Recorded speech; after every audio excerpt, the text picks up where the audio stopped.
I am going to click the live button to make us live Oh, on the air.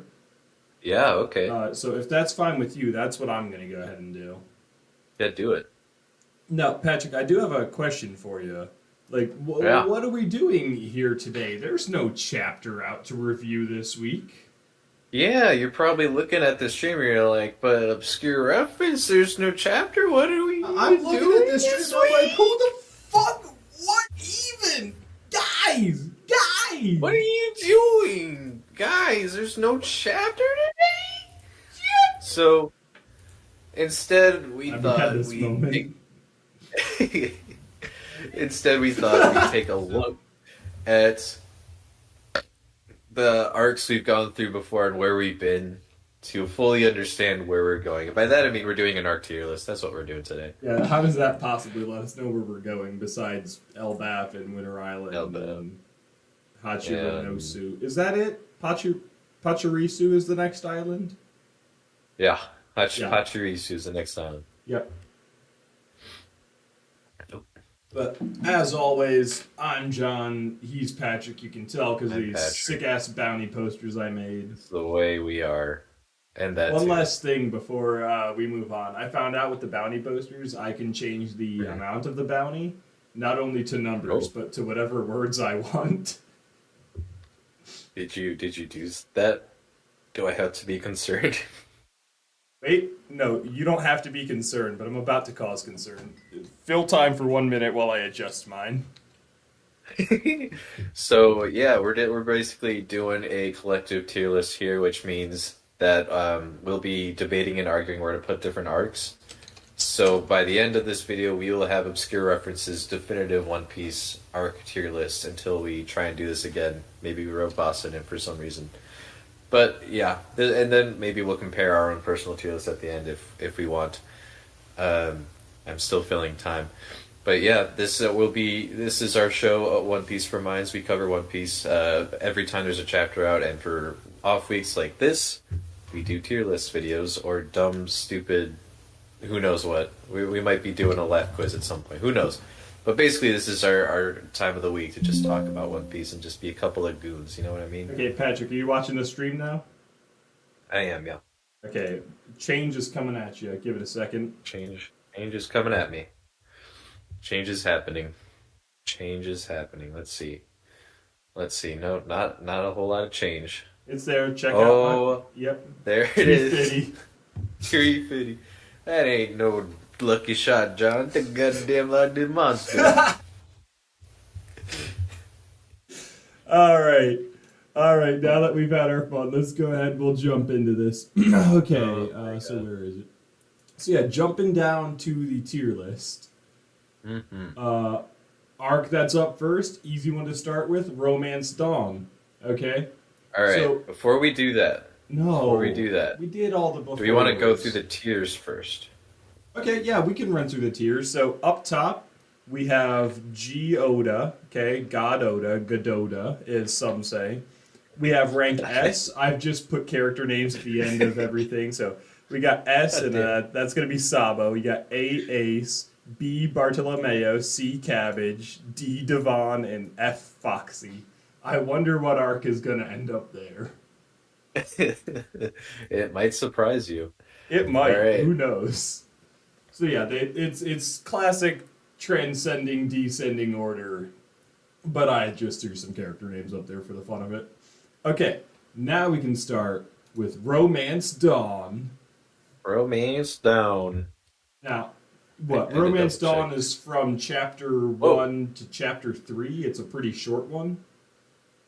Is Hmm. that accurate? Is it? I I think it's mean, like 5 chapters, maybe. when I'm does gonna pull up the Romance Dawn wiki. officially end? After Shellstown. Yeah, no, that's only like Once you get to three the buggy chapters. stuff. Yeah, that like you get to Still Buggy in more than that. chapter 4. No, he's volume 2. Like end of volume 1, so that's like 8, maybe. Man, okay, I'm not remembering this as well as I thought. I know the anime earlier a lot better than I know the manga. I definitely started watching before I started reading. Yeah. Anywho, it's everything up through Shellstown.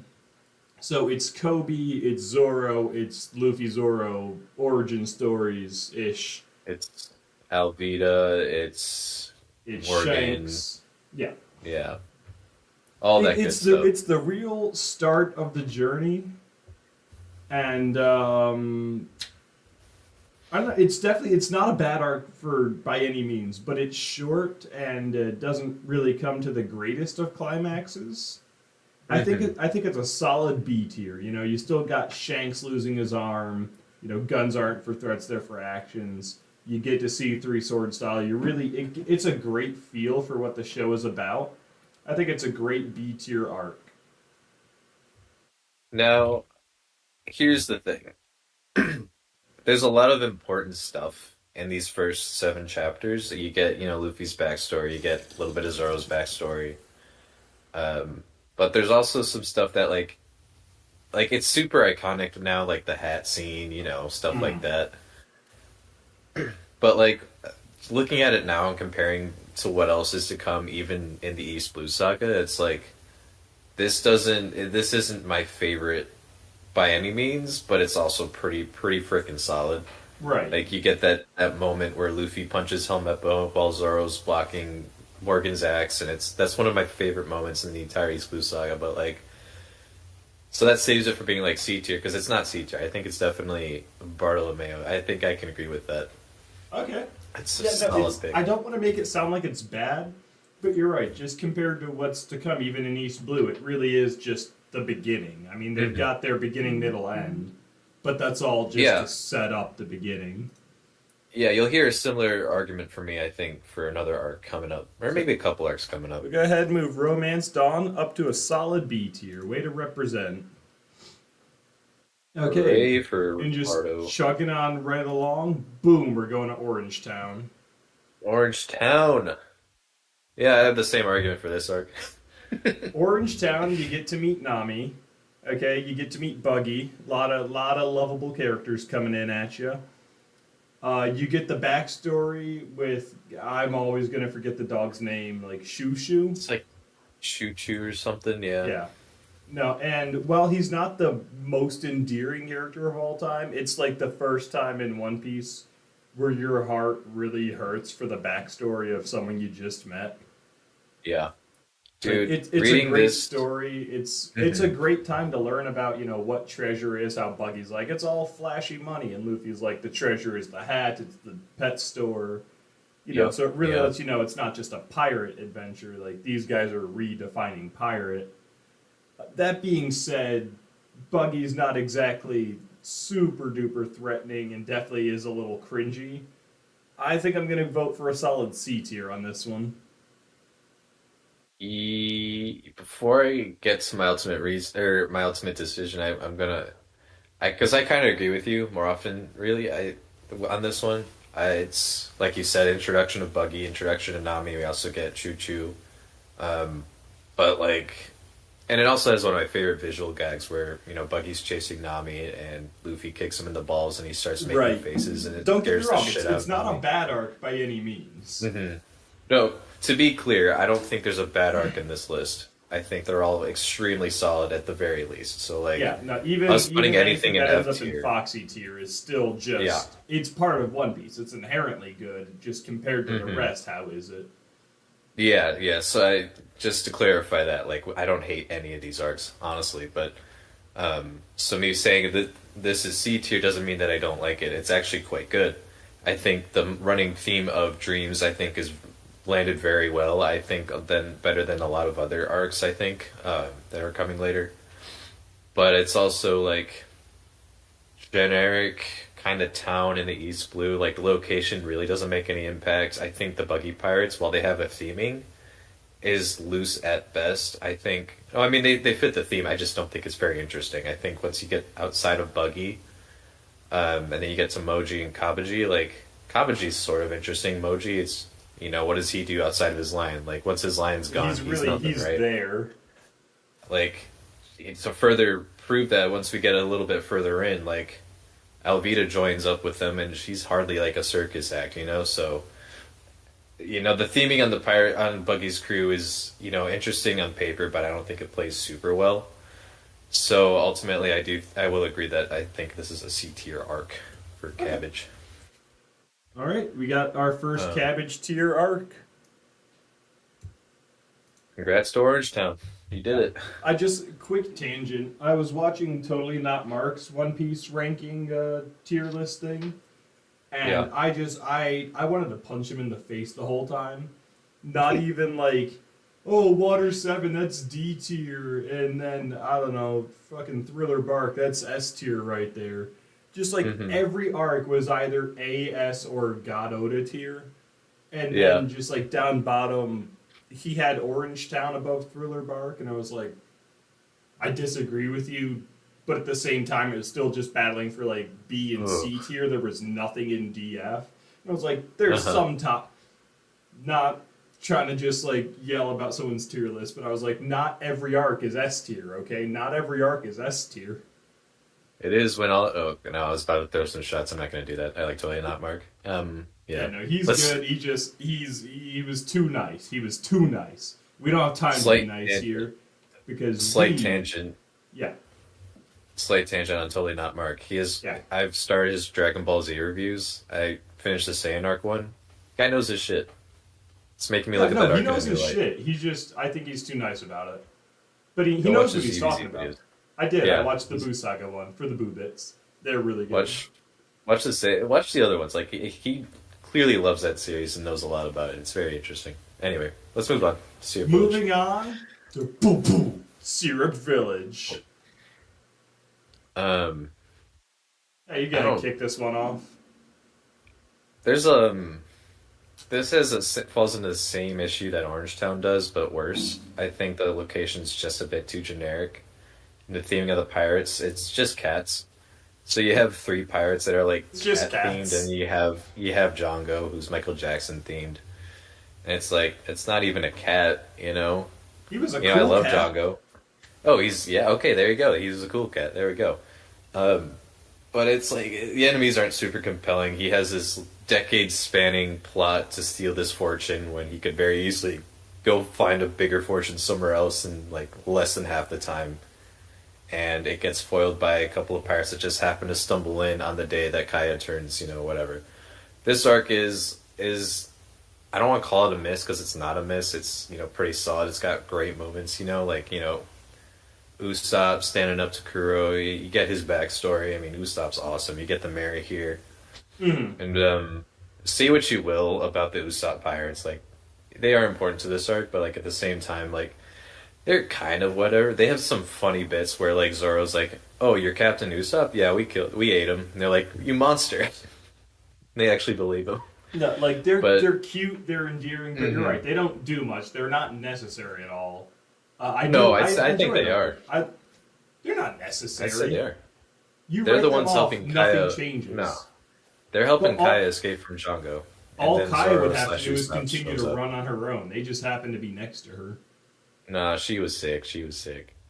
But you get that beat at the end of the arc where Usopp's disbanding the Usopp pirates, and like last time I read this arc, which was like a couple months ago, I actually did tear up a little bit. Like it's well done. So I love I don't think afterwards it's when they go C-tier. through the town yelling pirates. It's like, ah, they're cute. Yeah, yeah. There's a lot of good stuff, and like Mm. even looking back on it now, like anytime we get like a cover story, and it's like across the decks of like the Grand Line or the East Blue or whatever, we see Kaya and she's becoming a doctor. It's like, yeah, like it's.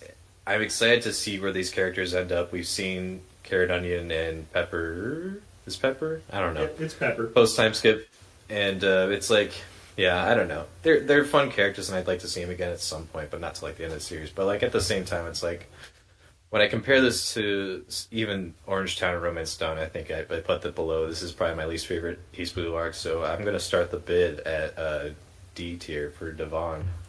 Kind of saw that one coming, and you're not wrong. Like the villain, his plot is kind of nonsensical. The pirate crew is just cats. What I love about this arc, though, is Luffy getting hypnotized, falling off the cliff. He's incapacitated. Zoro getting trapped at the bottom of their own trap, so he's incapacitated. So easily, like, flawlessly removes the top two fighters from the fight. Because if they showed up, there is no fight. You know. Right. So you get to see Nami and Usopp standing there on against a pirate crew, which, albeit not the most threatening, they're regular humans. They're really trying here. So it was a pretty good Hmm. matchup there. I know, like, they're nobody's favorite, but I actually really like the Meow Band brothers. I just, they're just, I don't know. They're so cute. I love them. All right. I There's love no their shame. introduction where it's like, oh no, they're too big and scary. We can't fight them. And then they come out and they're kind of threatening. Again, Hmm. I love that Zoro's down to one sword to just cripple him while he is fighting so he can't just, Yeah. three sword style take him out. It's just a great way to make the arc happen without Luffy and Zoro one shotting everyone. Hmm. I like that. Eventually, when Luffy could hit Kuro, it was pretty much over. But the trick was he was too fast to hit. I think it was a Yeah. great matchup, but again, just the plot or the villain's plot nonsensical. Uh, the arc itself a little bit bland. I think we can agree on D tier here. I do like this arc more than Hmm. most people, but I admit there's not too much to defend here. Like it's not bad, but it is bland. Yeah. Yeah, for sure. We'll go ahead and For sure. plop that right in Devon. What? Did you say Love it. handsome? Not even the This is right handsome. D This is character. officially handsome tier. Okay. Okay, who's up Not next? even Who's up Duvall. next? Oh my god, yeah, it's Duval. Oops. My bad. Devon works too, but No, you it's know. Duval. What? Who the hell's Devon? Did I have a Katarina stroke? Devon? Katarina No. Devon, you did No, not. I think that's what I thought Devon, but I definitely meant Duval. Okay, that makes sense, I guess. Yeah, no, officially Duval tier. Here we go. Ba ba ba ba. Baratier. Ooh, Baratier. Yeehaw. So, Uh, yeah. fucking Krieg, Geen, Zeph, Sanji, like all-star cast.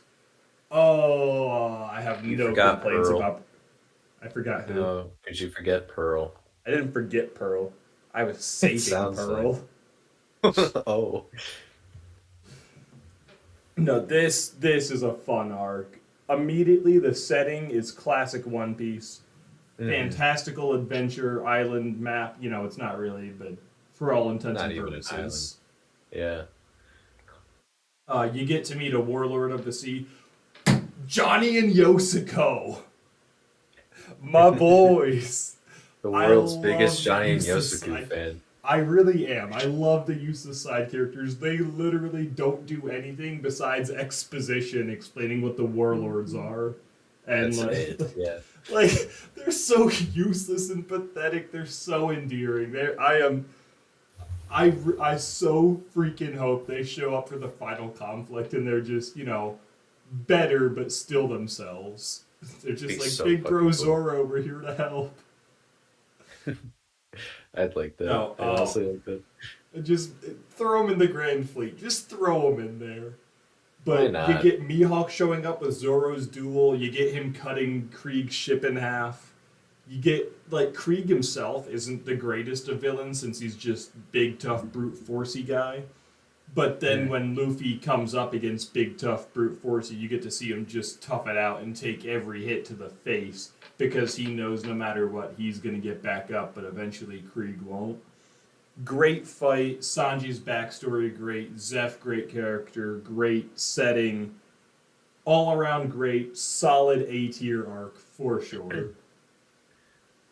Yeah, I agree with you quite a bit. I think the Krieg Pirates are definitely a lot more interesting than any villains we've gotten before.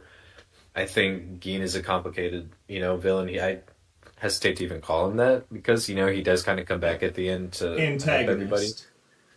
Yeah, yeah, certainly antagonistic for a good portion of this arc, but it's really good at a couple of different things, at three different things off the top of my head. It's, introducing Sanji and Zeph and the crew of the Baratier, while also showcasing just the strength and the sheer amount of obstacles that stand Luffy's way to becoming king of the pirates by showing not only Krieg, who's a formidable foe in and of himself, but also Mihawk, who bested Krieg with nothing.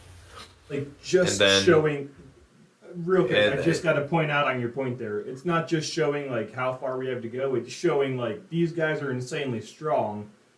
And then Mihawk comes along and just one-shot Zoro, easy peasy with a butter knife. Like, no matter how strong we are, it shows you there is a long way to go. right, yeah, and I really like that. And the third thing I think this arc does really well is kind of further cement, or whereas Orange Town focuses on treasure, this arc really focuses on dreams quite a bit.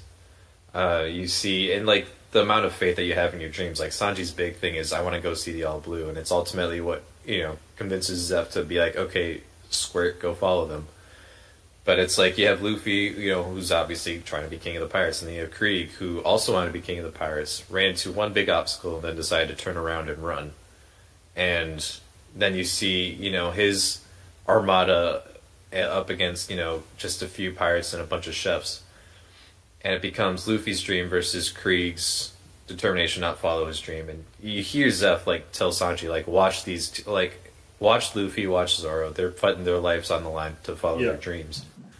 And I don't think they land it as strongly as Orange Town maybe does, but I do think it does a really good job. I also think this is probably one of the darker backstories we've gotten up to this point. Definitely the darkest up to this point, for sure. Like it's pretty freaking, like, watching in the live action, they said they were there for 70 days. I don't recall how long they were there in the manga, but like it was there sometime around then.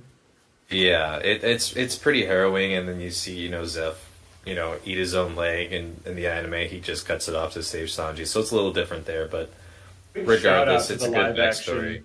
Love that while they were up there for the 70 days or whatever, like in the anime and the manga, they look raggedy, their hair's bad, their clothes are tattered. Like, it makes sense. They look the way they do.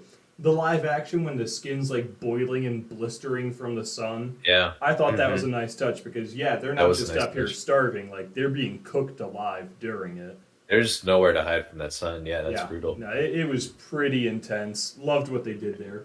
And then the part of the arc we're forgetting to discuss is the end, where Sanji sets off with the Straw Hats. Yep. Oh, I wasn't forgetting it. Leaving the Baratier, and everyone, they've all tricked him, like, hey, we think you suck, you should just leave. And then Zeph gives him the, hey, Sanji, don't catch cold. Like, I had the same reaction Sanji did, where I just stopped and my lips started trembling. I was like, oh, love. No. Every time I read that part, it's like I just start tearing up. Like, it's so good. It hits so hard, because he doesn't say too much, but the fact that he says anything nice at all, he really truly loves Sanji. It's honestly, it all starts too when Luffy's like, "What are you talking about? This soup's delicious." I'm like, "Oh boy, here we go." I'm starting to tear up. Like, I know what's coming. And also, that might be. I don't know. So, don't catch cold isn't, guns aren't for threats, they're for actions. It's not scars on the back or a swordsman's shame. But it might be my favorite line to that point in the show. Like, it hits hard. Like, the others are so cool, but this one just, like, punches you in the heart real quick. Yeah, I think... I certainly like it a lot. It makes me cry every time I read it. I don't know if I necessarily pull it out as one of my favorite lines, but I do think in this arc alone, there's another really good line from Zoro after he's been beaten by Mihawk, and he's like, I vow, where he's making his vow to never lose to anyone again. And he's like, something like that. It's like, the strongest swordsman can't afford to lose, especially when he's like working with the king of the pirates or something like that. He's like, does that sound good to you? And Luffy's like, yep, sounds good to me. Or something like that, and it's like, I vow never to lose again. Is that good enough for you, King of the Pirates? That's what it is. And Luffy he takes it as like, yes, absolutely, you're good enough for me. So I fucking love that line. Easy A tier. That's a good spot. And also the lead into the next arc too with this one, like everything's going like shit in the handbasket. all the Oh my foreshadowing god. leading up to this, like the Nami looking at the bounty posters, stealing the Mary. You know Stealing the something Mary, big yeah. is coming. Like this isn't just we're going to Yeah. the next island. Like this has setup to it. You know, we know where Yeah. we're going.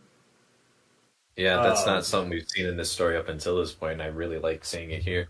Now, first thing the arc did that I really like is again separating the crew. You know, In we a got natural Luffy way. staying on the Baratier, Hmm. Usopp, Johnny, and Zoro. They go ahead. Johnny and Usopp immediately abandon Zoro, just leave him tied up for Pretty the much. fishmen. Yeah. So again, just great way to start off with Zoro incapacitated, Luffy nowhere near, so we can't just run in and start bashing skulls. Hmm. Uh, the pacing is great. You know, you show up, you get to see all the destruction being caused in the town and how sad everything is. You get, and I don't know, just it's a great introduction to the arc. And then when Usopp is captured by the fishmen, and you get the reveal that Nami's working with the fishmen all along, it's like, Hmm. oh shit, wait, what? And then Usopp's maybe dead. He's not dead. He's not, spoilers. I Quick tangent. I really hate how they did that in the anime. I Oh don't know yeah. if anyone else remembers this, but Usopp gets stabbed. He falls into the water, just like in the manga.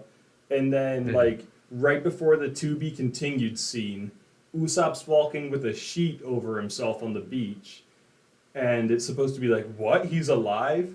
And the line his character gives is, am I a ghost? It's like, no, you know you're not a ghost. Oh You know you just didn't get stabbed right there. It's stupid man. as shit. You're not. Yeah. No, you're not. Am I a ghost? Did anything happen besides you fell in the water? Hate that line. That's not the actual story's problem, though. That's just a 2 second filler bit. Anywho, when you get the reveal that the town knew all along Nami was suffering silently for them and they don't actually hate her, uh, yeah, you know what? I'm gonna leave it there. There's obviously more arc to discuss, but I think all the Hmm. setup is done expertly. Yeah. I think it's one of my it's something I don't really think about a whole lot, but like looking on it, it's like, yeah, no, it's we get our pieces in like different spots. I think, something we see quite a bit with One Piece arcs, especially as we get further in, is like we start losing ways to like organically have the Straw Hats start off in different parts of the island or wherever they're at. I think here it just inherently is strong because Usopp and Zoro and what is it, Johnny are chasing Nami, and they're there well before Luffy and Sanji get there. So right off the bat, it's like, yeah, not even half the crew is here, so this is what we're dealing with here. And then Luffy and Sanji show up, and it's a whole thing. But even just leading into it, setting up like just how powerful these fishermen are, because up until this point we haven't seen any. But you have Yosuke walking Luffy and Sanji through it, and he's like, yeah, these guys typically have like 10 times the strength of a normal human. They have one of these guys in the Warlords, something you were just introduced to. His name is Jinbei. Put that in your back pocket. Um, and then you get there and you see like the first thing I think Luffy and Sanji see is a ruined village that Momu destroyed or Arlong destroyed or whatever. It was Momo. It was Momu. Okay, just want to be sure. Yeah. So already you're setting up like, oh, this isn't like a normal crew of pirates that we've dealt with before. This is someone who's aiming to be a warlord, and he'll do what it takes to get to that position. And he wants to ultimately rule all of East Blue. This works as the climactic arc of East Blue because there's a lot at stake here, outside of Right. just Nami and Straw Hats and stuff. And then yeah, you got all this stuff with Nami. That's the heart and soul of this arc, and it works so well. I think as a contained story, I think this one's probably my favorite out of the entire East Blue saga, and maybe even the next couple of sagas. Like this is such a strong arc, It's so just emotionally hard speaking. to say that it's my favorite out of East Blue because of Baratier, but Hmm. it is, and that's just insane because Baratier set the bar so high, and no Hmm. matter how much I love Baratier, Arlong just clears it clean. Like it's Yeah. just like I love Baratier, but Arlong shows up the villain instantly more compelling. One thing I Hmm. really love that this arc does is everybody knows Fishman is, the catalyst for racism in the series. It's how you address the different races. It's the oppression and this and that. Like, but Arlong Park doesn't really talk about the racism. You have a couple of characters saying fishmen are smelly and they're worse, and you got the fishmen saying we're so much better than humans and humans suck compared to us. So, like, as a viewer, you're like, yeah, fishmen, they think humans are the worst and they're smelly, and you're just kind of like reading the rhetoric and going along with it. And it's not till years later when you realize, ooh, I was actually just being racist. Yeah. Like, you didn't realize that it was another race you were hating on. You thought they were a bunch of smelly jerks who thought they could exterminate humans or whatever. But really, they only wanted to do that because they've been enslaved forever, and they just. I don't want to justify them, but, they wanted vengeance. They never hurt other fishmen. Porty Jones. A very compelling villain. Very compelling story. Great relation with Nami. Absolutely love it. And then the soul-crushing moment when Nami has raised the 100 million, can buy her village's freedom. In Arlong, keeping his word says that's okay, but then sends someone else out to make sure that doesn't happen, Nezumi. Like, it was just painful to watch. Yes. And when he grabs her by the mouth and he's like, you didn't give me the money. I didn't break my deal, So fucking what? Get back to work. Yeah. And then when she goes back to the village and they're like, we know he betrayed you. We're not going to live under him. We're going to go die now. Yeah. That is just, when she drops to the floor, stabbing her arm and screaming Arlong's name, it just, that in itself hit hard enough. And then the sound stops, Luffy grabs her arm, and just the look on his face, beautiful. The entire scene here, you take it from here. You describe the scene. I've got all the good setup. You describe the everything. Gosh, yeah. Nah, the pure desperation in Nami that leads her to start stabbing her Arlong crew tattoo. It's just, you know where she's coming from. You know where she's been. We've heard Nami's backstory. Luffy hasn't. That's important. That was a little different in live action. I don't know if I love that, but he shows up there. He stops her from stabbing herself, and he doesn't necessarily know any of her circumstances, and she points that out. She's like, you don't know my story. You don't know. I told you not to come here. And he's like, yep, totally correct. Yep. If I can jump in for a sec, I want to get this word for word. And she's like, Luffy, you have no idea what's going on here for the past 8 years. He's like, nope, I sure don't. I told you to leave. Yep, you sure did. And she just starts throwing dirt at him and just like telling him to fuck off. Yep, just pure desperation and rage and anger and sadness all like in one motion. She's just he doesn't even so much as flinch. He's just stood there waiting for her to say the words. And she starts crying once she's gotten all that out of her system. She just looks at him, tears in her eyes, and just says, help me. She says, Luffy, help me, to be specific. And he puts his head on her head and just says, of course. And gosh, I don't know if this happens in the manga, but it does happen in the anime where you get a brief flash to remind you that, hey, Luffy's hat, his most prized possession. And so Nami seeing him give up his most prized possession is the whole thing. Yep. And then you see the crew. And then you see the crew. And the walk to Arlong Park. Before even that, when we zoom out and see the rest of the crew, shout out to live action for recreating this shot pretty respectfully. He says, Luffy just says, let's go. And everyone, even Usopp, is like, yep, let's go. Yep. And then, you get the march. No hesitation. They were just waiting. Yep. And that's what I love about Luffy, is like, you get a beat over the head with it. Not even beat over the head with it. You get a strong sense of who he is here, where he's like, not the most smart character, but he's very emotionally intelligent. He knows that, like, this guy is hurting his friend. He's not doing this to save the East Blue. He's doing this to save Nami. Well, not even that. Like, yes, that's true, but he's also not trying to get in Nami's way. Like he wants her to do this and then ask him for help. He's not forcing himself to say her say, you know, come to my rescue. He wants to hear her say that. We see that time and time again with, you know, Sanji and Robin specifically. But yeah, then we get the showdown at Arlong Park. And yeah, everything there is great. I think Usopp's fight is even really good. I'm not I usually really a fan like of his Usopp's fight. fight because he Yeah. accomplishes anything with the rubber band of doom. Yeah, and I think Zoro has a really strong showing here too, even though he was just slashed by Mihawk, and even Arlong's like holding him up, and he takes his bandages off, and even he's like, "Oh shit, what? How are you alive right now?" Right, that Like- was a great part.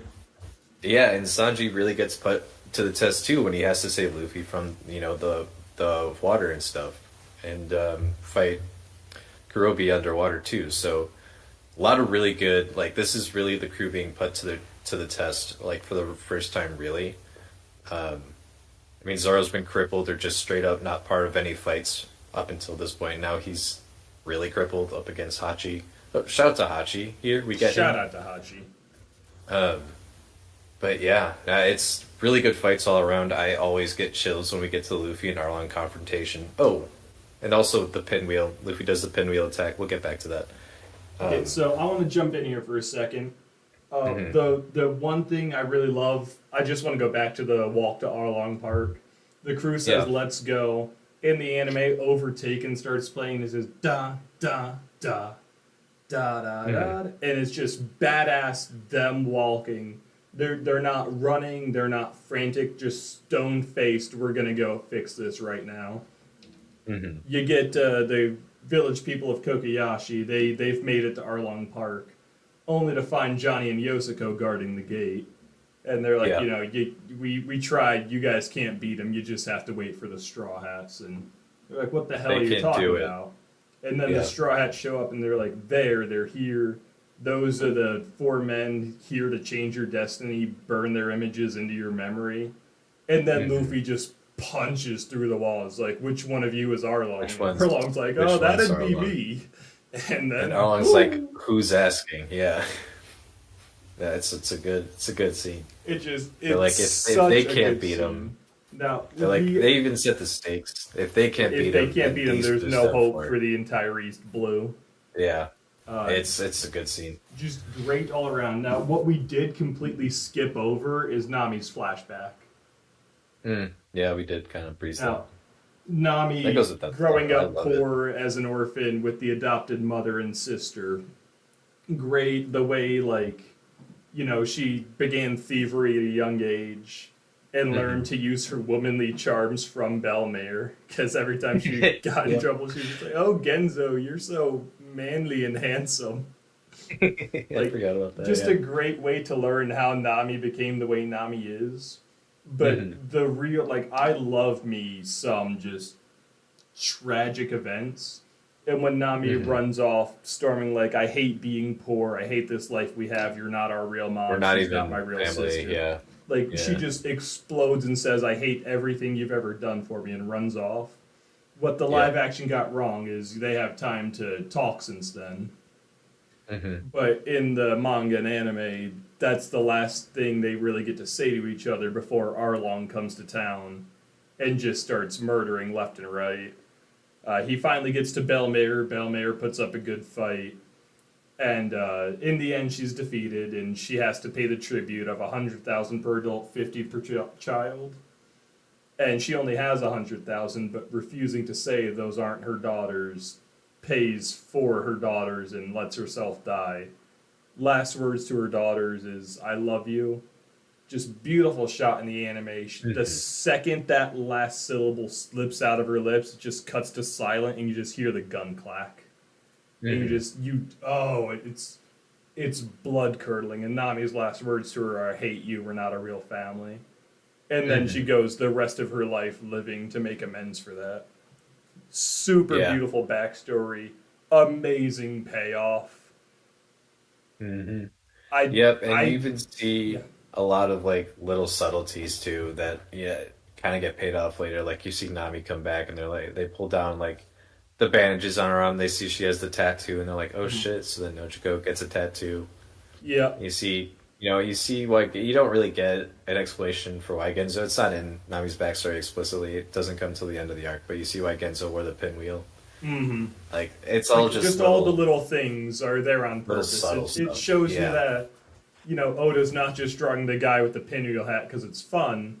Granted, it's not Well, like he plot is, necessary, but he made it. there's a reason for it. There is a somewhat logical reason for the things he Mhm. does.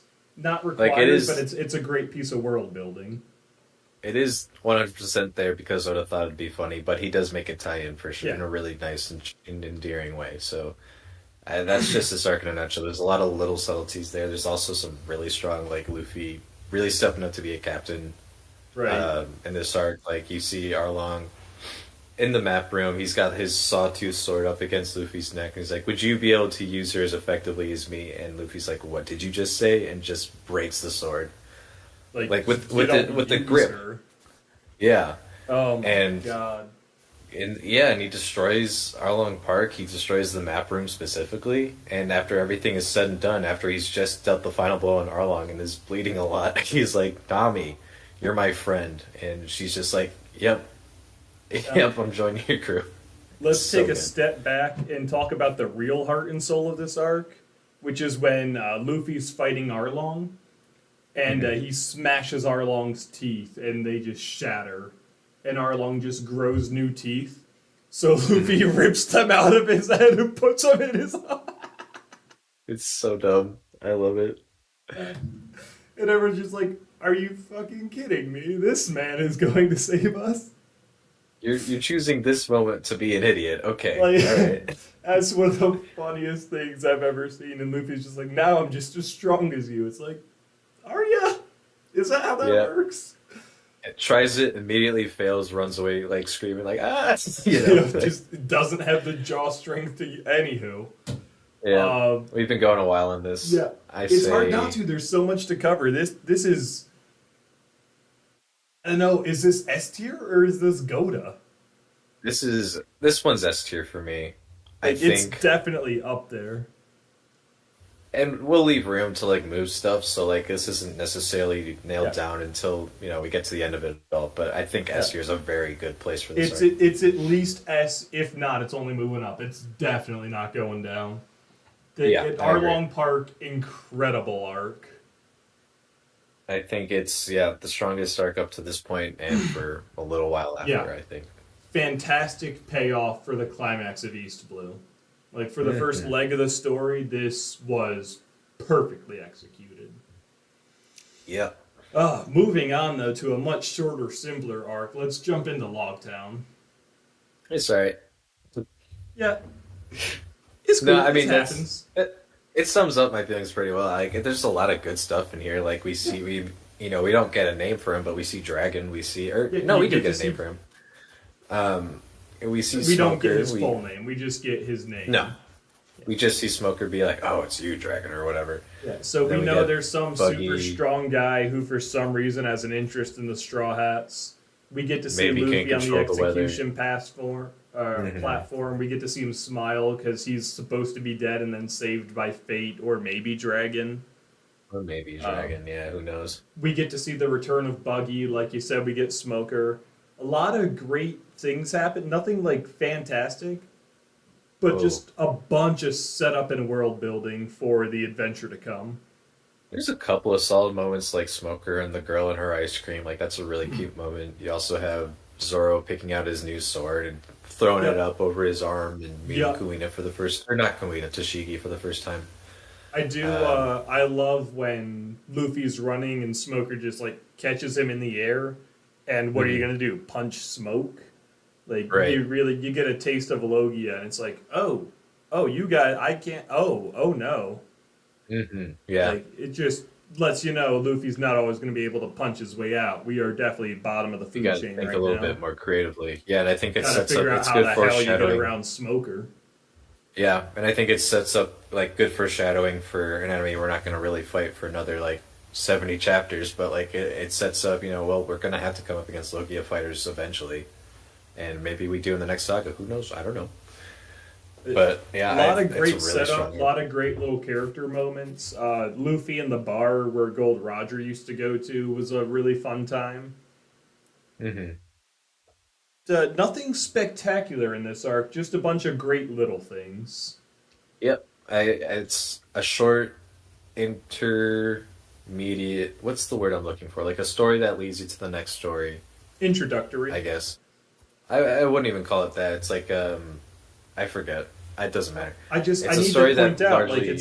it's in the name. This is the arc between the prologue and the actual story. Like, and I assume it's where we're coming back at the end for an epilogue. There's a good chance, yeah. But yeah, So like yeah, I it's a think. great little stepping stone arc, but nothing Mhm. to write home about. Yeah, I'm fine with B tier, See, I was probably. thinking C tier even. Hmm. And we've come to our first disagreement. Like, Hmm. is this as good as Romance Dawn or is this Orange Town? You know what? You convinced me. Put it in C over Like, Orange Town. over It's Orange better than Town? Orange Town. Okay. Yeah. I don't know if I Yeah. like it in B tier. You're right. It's definitely it's not bad, but it's Yeah. not really great. It's above serviceable. Like it's enjoyable. It's got moments, Hmm. but no real like setup and payoff to these moments. They're just things that happen. It's just a machine to get us to the next Exactly. saga, get us It's on the Grand just a Line. stepping stone. It's a good stepping Hmm. stone, but Oh it's yeah, nothing special. I've seen some stepping stones in my time. That's one of them. Now, Reverse Mountain, I am surprised this qualifies as its own arc. Like, Right. I mean, Like there's it's stuff that Laboon. happens It's here. Laboon and there's stuff that happens. We get to meet Laboon, obviously critically important.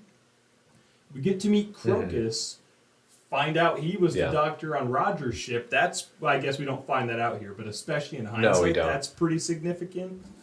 Yeah. Oh We get yeah. to meet Vivi here. That's significant. We You don't know know, she's VB. Yeah. yeah, we had to come up and over like reverse mountains, so literally we get to see how wacky and wild this world's gonna be.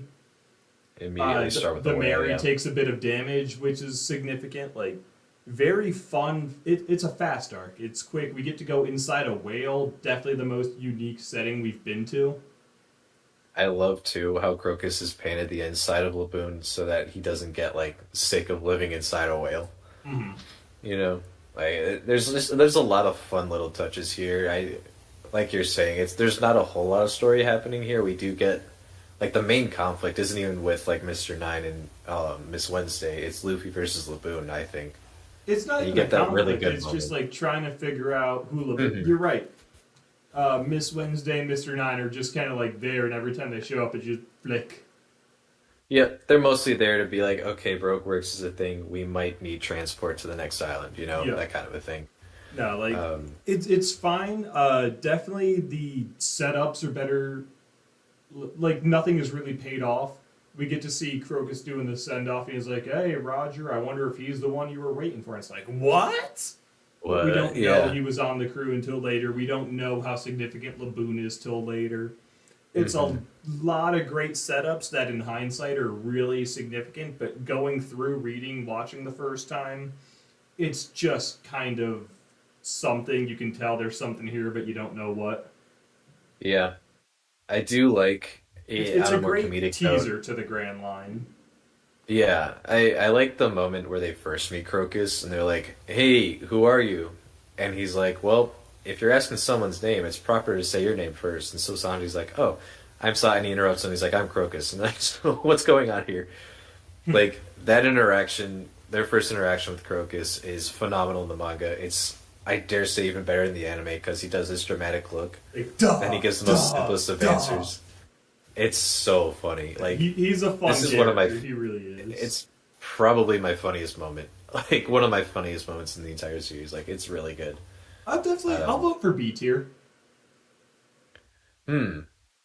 I don't know because like I love that moment and I love the fight with Luffy and Laboon and it's got a good payoff at the end. But like I don't retroactively it becomes really pretty Yeah, important. I think I'm thinking retroactively, Um, but going through first time, maybe this is C tier. I'm just thinking of what else we have to cover and it's like this is good but I don't know if I'd put it above Logtown. I think I like that a little better. I like Orange Town better too. Don't tell me this drops to D tier. We can put it. Let's put it in C tier under Orange Town for now, if it'll really hurt you that bad. Like, I want this to be valid. Like, it's, the more I'm thinking about it, really, it's a bunch of setups that, in hindsight, pay off great. But Mhm. going through, it really was just 4 or 5 chapters of, okay, we're here and we're learning things and we're moving on. I mean, we can look at it retroactively too. I think that will just make this a little bit more interesting. I don't think, even with that in mind, it's above C tier for me. Okay, I'll put it at the bottom of C tier for now, and we can revisit it if need be. All right, works for me. Okay, moving on to Whiskey Peak. So Whiskey Peak, lot of fun. Um, you show up for some reason. Everybody loves that pirates are here, and we have a big drinking festival and a party, and all the ladies are swooning for Sanji, and everyone's laughing at Usopp's jokes, and everyone's drinking and eating and having a great time. And then when everybody's passed out drunk, you learn that it's actually the Baroque works, and they're all bounty hunters, and they're going to collect these pirates, and yada yada yada. But what I really love is the Straw Hats, where their Baroque works is all revealed like, hey, we're actually evil, and they're all passed out. Let's go get them. And then Zoro's on top of the clock tower or whatever, and he's Mhm. like, well, I had a great nap earlier, and he did. He was sleeping during Reverse Mountain. And everyone's like, Zoro, wake the fuck up. Then he just like solos the entire town of Whiskey Peak. Then you find Yeah. out Nami was never really drunk and she was on her toes the whole time and just faked it. Then you get Luffy just being Luffy, waking up to take a piss and fighting Zoro instead because all these nice people gave him food. hmm So a lot of just great moments with the Straw Hats. Obviously, you get Mr. Four Miss All Sunday showing up. No, sorry, Mr. Mr. Five. Five. Yeah, Mr. Five Miss All Sunday. And then they're hunting Vivi, who is now confirmed to be the Princess of Alabasta. And he flicks his booger and it explodes, and everyone's running and it's panicking. And Luffy Zoro still fighting each other, and then these guys like try and stop them, and they just punch them out of the way real quick. It's like the fuck off, like guys, you're nothing. Like at no point hmm was I threatened during this arc, but it was just great to like have all the Straw Hats secretly, being on their toes about all this, having Baroque Works be introduced, but we're not at Mister One yet, so these are all fodder enemies we're messing with. hmm Just a lot of fun to be had. It's a very goofy, it's a fast-paced arc. I enjoy Whiskey Peak. I doesn't seem like I enjoy it as much as you do. I think it is a good setup. I think there's a lot of fun to be had with the concept of this arc. The more you talked about it, the more I kind of warmed up to it. But like, I think Zoro versus all the bounty hunters is a badass moment. It's really good to showcase just how fucking insane Zoro is, even to begin with. Yeah. Um, you get the introduction of Vivi as a princess, and you get kind of explained what's at stake here, and uh, there's a really good moment where Nami's like, where she tells him the identity of Mr. Zero, and Nami's like, "Oh well, good thing we can pretend that you never told us that." And then the Unluckies take their picture, The and they're like, "Well, Unlucky's right. now you're fucking screwed. So now you have to help." And Luffy's like, "Well, this sounds exciting. Like, it's not the first arc in the Baroque Works saga, but it is like what kicks everything off, really." Right. So I like to give it a lot of credit for that. But that being said, I don't love Luffy versus Zoro. I think it's a Yeah, really weird. it kind of happens, but It I don't think anybody's never a huge fan of it. it never rubs me the right way. Like I know Luffy would topple governments if someone gave him food, and that he found out that the person who gave him food's being oppressed. Like that is Luffy, and so in that respect, it lines up. But I think it just doesn't work for me that he would just on a gut reaction start fighting Zoro, and it's just frustrating to watch them go at it like that. And then they just double down on it, and I do like how it kind of ends, where Nami's just like, "Come on, knock it off, you two." Like that's a fun moment, but like I don't think that saves that fight for me really. So Ah, it's like you said, a lot of good moments. Igaram sacrificing himself, even though they know that Vivi wasn't in that ship, and they're like, we know that was a distraction. We're just gonna let you go anyway. Like, good moments. I just, it's another stepping stone kind of arc. I don't necessarily Just have a lot of love for another this one. thing to point out, just really, it's done subtly. You don't even think about it. Usopp Hmm. Sanji not awake for all this, so they're just Yep. out of commission. Yep. Which goes Yep. on to become relevant. You know, they eventually discover Usopp, but this is just step one of Sanji happening to go unnoticed the whole time. Yeah. I'd Man, say, good, good, like good you moment. said, like nothing fantastic. It's fast, it's fun, but all the villains are fodder villains except Miss All Hmm. Sunday, who shows up and isn't really a villain. You know, she's definitely some kind of mysterious antagonist. But Hmm. nothing too special, nothing too crazy. Enjoyable, but better setup than anything. It really just introduces Right. us like we are in the full swing of Baroque works. I think I'm Yeah. fine placing this at the height of C tier. Mm, I don't know. I like it. I like Loketown better. Like Loketown better than Whiskey Peak. Yeah, I don't like Whiskey Peak that much. Logt. Okay, so what between Loketown and Orangetown, or like not C tier? Honestly, on my other tier list, I think I have Loketown below Orangetown or Reverse Mountain, but I can be convinced to put it between Loketown and Orangetown. Like I'll settle for that, but I disagree with you. Like I just, it's I, a semantic difference there, but hmm man, I like it better than Loketown for sure. I don't know. I don't care for Whiskey Peak. Honestly, for me, it might even be lower C tier, potentially D tier. I don't love Whiskey Peak that much. Every time I, Wow. every time I get to it, I'm like, I get to read Whiskey No, Peak again. I'll compromise and put it below Loketown. I am not bumping it to D. All right. Um, It's not one I'll die for, so whatever. I'm fine with that. moving on to Little Garden. This All right. is a great little arc. I don't know anyone that doesn't like Little Garden. Patrick, go ahead and be Hmm. that guy. Just wait. Fun arc. So we've been introduced to the concept of a log pose and how you have to sit on an island for it to redirect to the next island. So we get here and we're like, la la la, I gotta redirect. And Luffy's like, well, I'm gonna go on an adventure. And Vivi's Hmm. like, well, I can't just sit around and mope. I guess I'll join you. And then Zora's like, I'm gonna go for a walk. And Sanji's like, you should hunt a dinosaur. And Zora's like, I'll hunt the biggest dinosaur. And Sanji's like, I'll hunt the biggest dinosaur. And you get that little bit going. Yeah. You know, Nami Usopp getting captured by giants, and then Usopp falling in love with the giants and wanting to be one. Great setup, very fun arc, very interesting concept. I love that, you know, we get introduced to some long running characters, Dory and Bragi, right away, where there's definitely going to be reference and payoff to them later. Hmm. You know, great conflict of doing the exact thing Zoro Sanji did 100 years ago and just dueling honorably every day since then.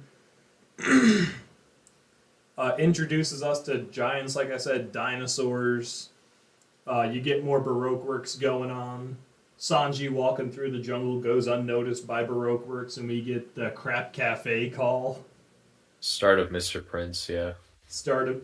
No, Mr. Prince doesn't start there. He says Mr. Prince, yeah. He doesn't say Mr. Prince. He only says that on Alabasta. No, I'm pretty sure he did. Google it. No, Google it. he takes the call.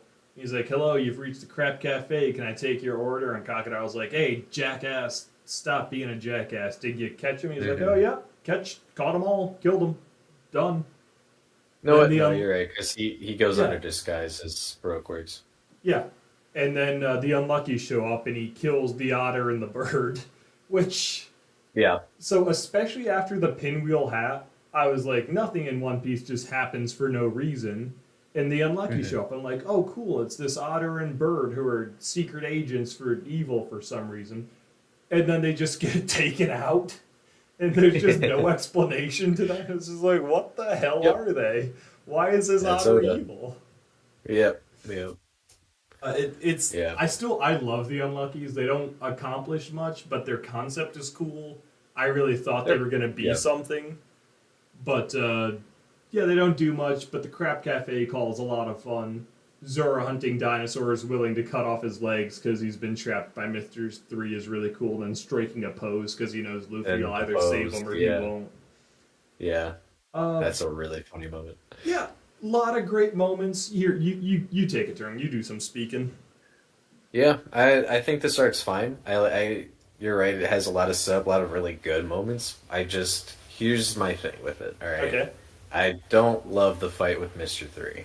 I think Mister Three's a good character. I think he only gets better the more we see of him, and I think his plot here is actually pretty clever. I just don't necessarily. Once we get the candelabra set up, it's like, oh, we have a ticking time bomb that we gotta defuse, and we gotta Yeah. take care of him. Also, we've got Mister Five and both of their partners, and it's like, oh, it just feels like a lot that I don't think is Okay. necessary for the story.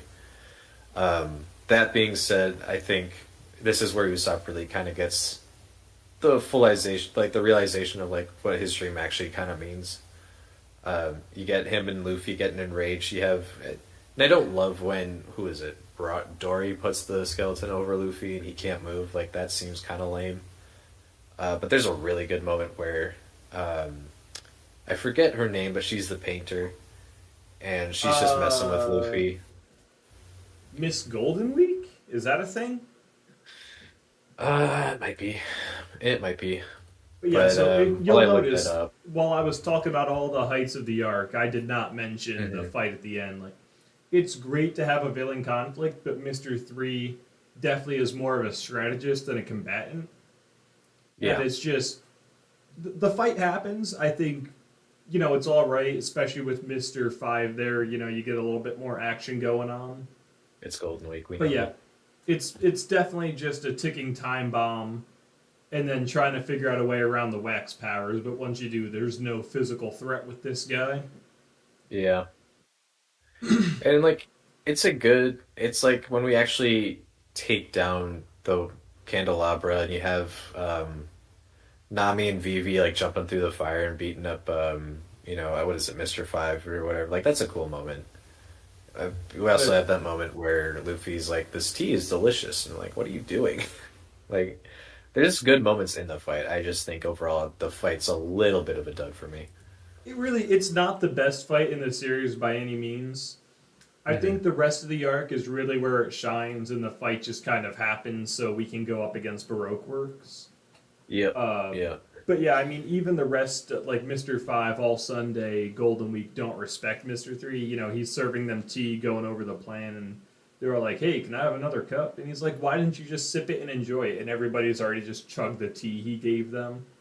So you can just tell right from the get go this isn't going to be serious. Like, even the subordinates don't respect them.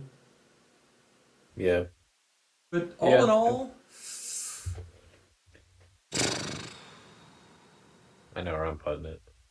okay, let me think about this. All right. I'll give it a B tier. Yeah.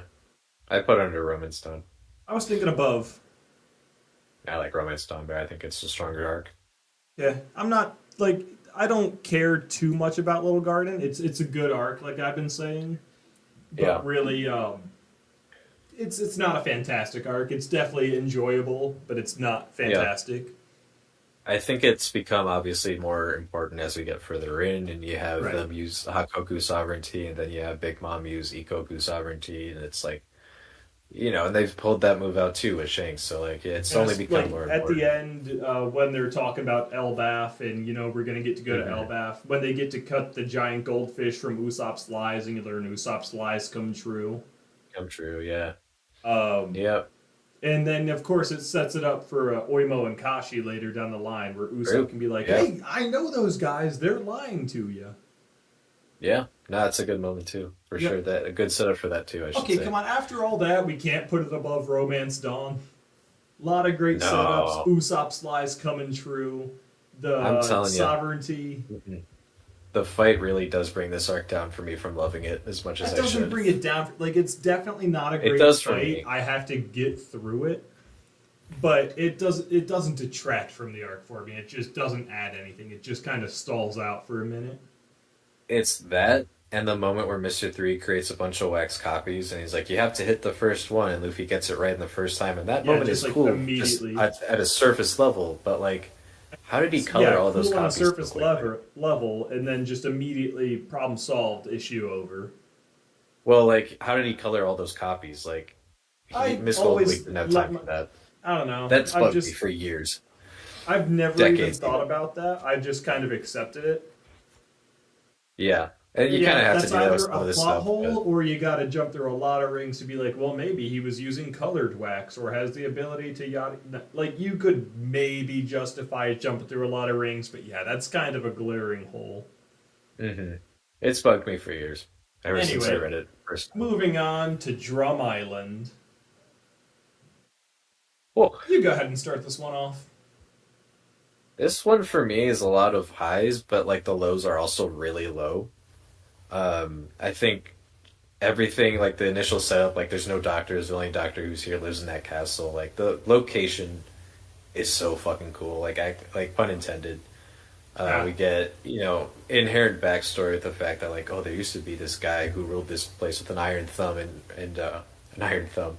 But he had 30 doctors that he only let work on himself, and you couldn't get 20. any doctor care. I'm thinking of the whole cake chefs. That's where that came from. But um, there's a lot of like the location, the history there is inherently fascinating. You get a mention of Blackbeard and Ace walking through here that you Wait, don't wait, really wait, wait, get to wait, like wait, the wait, end. wait, wait, wait, wait, wait, wait, wait. This Wait, wait, is wait, wait, just wait. coming to me now. It's Okay, coming. so you got Marie Joie, top of the red line. Uh, That's the king in the castle. High King King of the lives Castle. there, and then you got the allied kingdoms. You had the 20 allied kings go up there and become celestial dragons. Is there some Mhm. connection between like Wapol living at the top of the mountain and having the 20 MDs who didn't really want to be subservient to him but had no choice but to go along with it? There might be something there. I Let's think keep an that's a eye tale on for that. another I'm time, not though. gonna like Yeah, tug on that thread, but keep an eye on that. keep an eye on Apple, but yeah, and then you get to the castle, but like not after climbing, fighting off an army of Lapins. Sanji goes with Luffy to help Nami. Oh, who got sick? But In like the you get to the jungle, in top Little Garden. in Little Garden in the Grand Line, and he out of some past East Blue. But yeah, just seeing like there's a lot of good stuff. Luffy climbing, getting Nami and Sanji to the doctor. It's a really grueling moment. Yeah. Oh my god. You also Luffy have climbing the drum rockies is Mhm. just awesome. As he's sliding It's down, great. scraping his fingers and they're bleeding, and he just holds on because he won't let go. Yep, Love and it. also a moment that does. I think it does come back. Yeah, I'm pretty sure it does. Where Luffy, after the avalanche, sees a baby Lapin crying because its Mhm. parent is still in the snow, and he just, he's carrying Nami, he's carrying Sanji, like he's caring for two people, but he still takes time to pull the big Lapin out of the snow with one arm, and it's like that's Luffy right there. That's Luffy. Meanwhile, and then we do get Chopper's backstory, which is, they're here. Luick doesn't it hits a little different in the manga, and it's a little jarring, but um, ultimately, I think it's a really good backstory. It's one of my favorite quotes in this series, where he's like, when does a man die? It's not when he's poisoned. It's not when he, blows himself up or whatever. It's when he's forgotten, and then he blows himself up, But not to like spare Chopper the guilt of having poisoned him with a mushroom. Like it's a really tragic and touching backstory. Chopper is So, an interesting character. what I Um, really love about Chopper's backstory is not only just, Chopper being an outcast from every society and the one man who loves him, takes him in, teaches him everything he knows. Like, their mhm. relationship is fantastic. It's so cute. Chopper learning like what it means to be a pirate is fantastic. Hmm. Just so cute together. They work so well together on the run, trying to do what good they can. But he's a quack. Yeah. Um, Chopper, blue nosed reindeer, obvious parallel to Rudolph. Right. Uh, so, how much do you know about the origin of Santa Claus and the reindeer and all that? Oh, I don't know. So, in 'Cause- Northern Europe, which is where the myth originated, there are these mushrooms that grow that are white mushrooms, or sorry, red mushrooms with white spots, like the one Chopper gave Hero Look. and reindeer are known to love and eat them. And when humans started eating them, you would apparently hallucinate so hard you'd see reindeer flying through the sky. Oh, no, So yeah, you've told me this before, yeah, yeah. so it's just I love the little inclusion that he's not just a parallel to Rudolph. You know, it's the mushroom is there, and Hmm. I love that it's got the skull and crossbones, so it's supposed to be pirates, which he For learned pirates, are great yeah. things, but it's actually poison. So his love and everything he learned is what ends up killing here a lot. Not really, but kind of Hmm. setting him up to be ultimately, I guess, not even killed because he doesn't die because he's not forgotten, but his life ends. Yeah. But He, that's he just definitely blows them up. that's a great setup. Is taking what he learned and applying it in a way that definitely has ties to reality. Yeah. Um, Yeah. I love Chopper's resolve after of waving the flag in front of Kureha and it's like, please teach me everything. I will become the greatest doctor. I'll cure every disease. Just Hmm. like begging to continue his father's dreams. I love before Heroic dies. He's a monster will be coming. He's my son. Please don't hurt him. And Yeah. Dalton Hmm. steps in to save him. And Dalton's just a great character. Elton's a pro. Like, I always forget about it until I read the arc again. I'm Mm-hmm. like, man, why did I forget you? And then I But forget about him yeah, I cut you again. off to talk about Marie Joie a minute ago, but you were right. Blackbeard Hmm. gets introduced. Ace gets introduced. Um, I think a lot of people's least favorite part of the arc is the villains, the antagonists. Yep. But I never saw that as a detraction. Like, I mean, what kind of character is Wapple? He's the coward who rules with an iron fist, and as soon as the going gets tough, he runs away. I was never afraid of him. Like, even when we first met him just traveling the seas, I was like, okay, so somebody beat this asshole up. We start off the arc by blasting him into the ocean. He was never a threat. He was just supposed to think he was a threat enough to come take over a small defenseless country.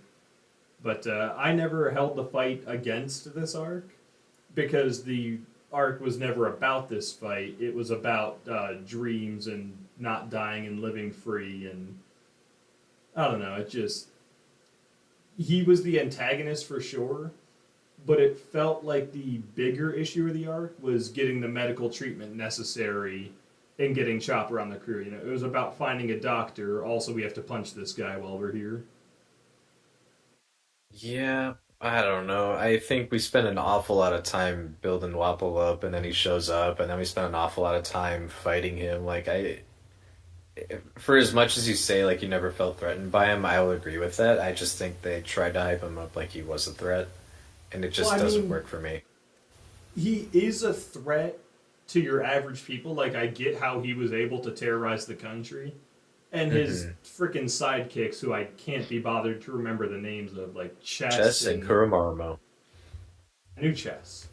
Like, You don't know they're Kuromarumo? again not super strong, but you see how they rose to power being the lackeys, just doing whatever brutality this guy commanded, and how they could take out whatever regular guy they wanted to. But we Hmm. literally start off the arc by defeating the villain. I was never threatened. I get why regular people were, but knowing Luffy, I was like, we can just kick this guy's ass when the time comes. Yeah, I don't know. It strikes as an odd tone to me when you have Chopper who can transform into like seven different forms, and you have Dalton who has a Zoan fruit, like worried about Wapple showing back up.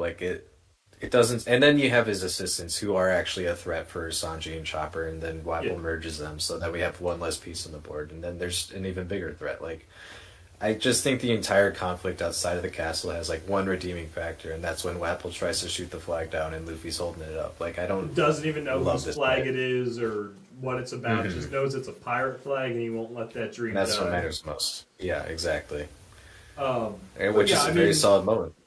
whether or not the fight detracts for you, there's a lot of great things that happen this arc, like Sanji and Luffy running around the castle, and then Sanji's like, Hmm. "Aren't you cold?" And Luffy's like, "Oh yeah, I am cold," but couldn't be Yeah. bothered to realize he's running around in a t-shirt through a frozen Oh, there's a castle. really good moment. This is a moment I Uh, forget about every time. But when they first dock in, they say they're pirates, but they need help, and then they like shoot a gun and like they like, oh, it's Vivi who's like, they need help, and now they shoot Yeah. her, and Luffy's ready to kick their asses, and she's like, no, don't follow my Yep. lead. And Like he it's a just really bows strong down moment. and like, it doesn't matter that they shot me. We're here to get help for Nami. Yep, it's a really strong That's moment. an actual moment. You get to see Luffy learn that you can't punch everyone. You get to see Vivi really showing that she is a true Hmm. leader and has compassion and wisdom. Yep. Less serious moments of the arc when Vivi and Usopp are going through the snow and get buried, and she like pulls him up by his nose. He's like, "Oh, I was dreaming of daisies," and just slaps the shit out of him so he's got a blueberry for a head. You My got favorite part Zoro of doing that his too. water. 1 second. Okay, You can Jesus. go ahead. You can go ahead. I'll get back to it. I was just gonna piggyback off it because you were talking about it when they run. I think it is Zoro that they run into when he's Yeah, all and he's swollen like, up like "Oh, I that, was dreaming about daisies." and they run into Usopp, and he doesn't recognize him until he sees the nose. He's like, "Oh, Usopp." No, that's a great moment.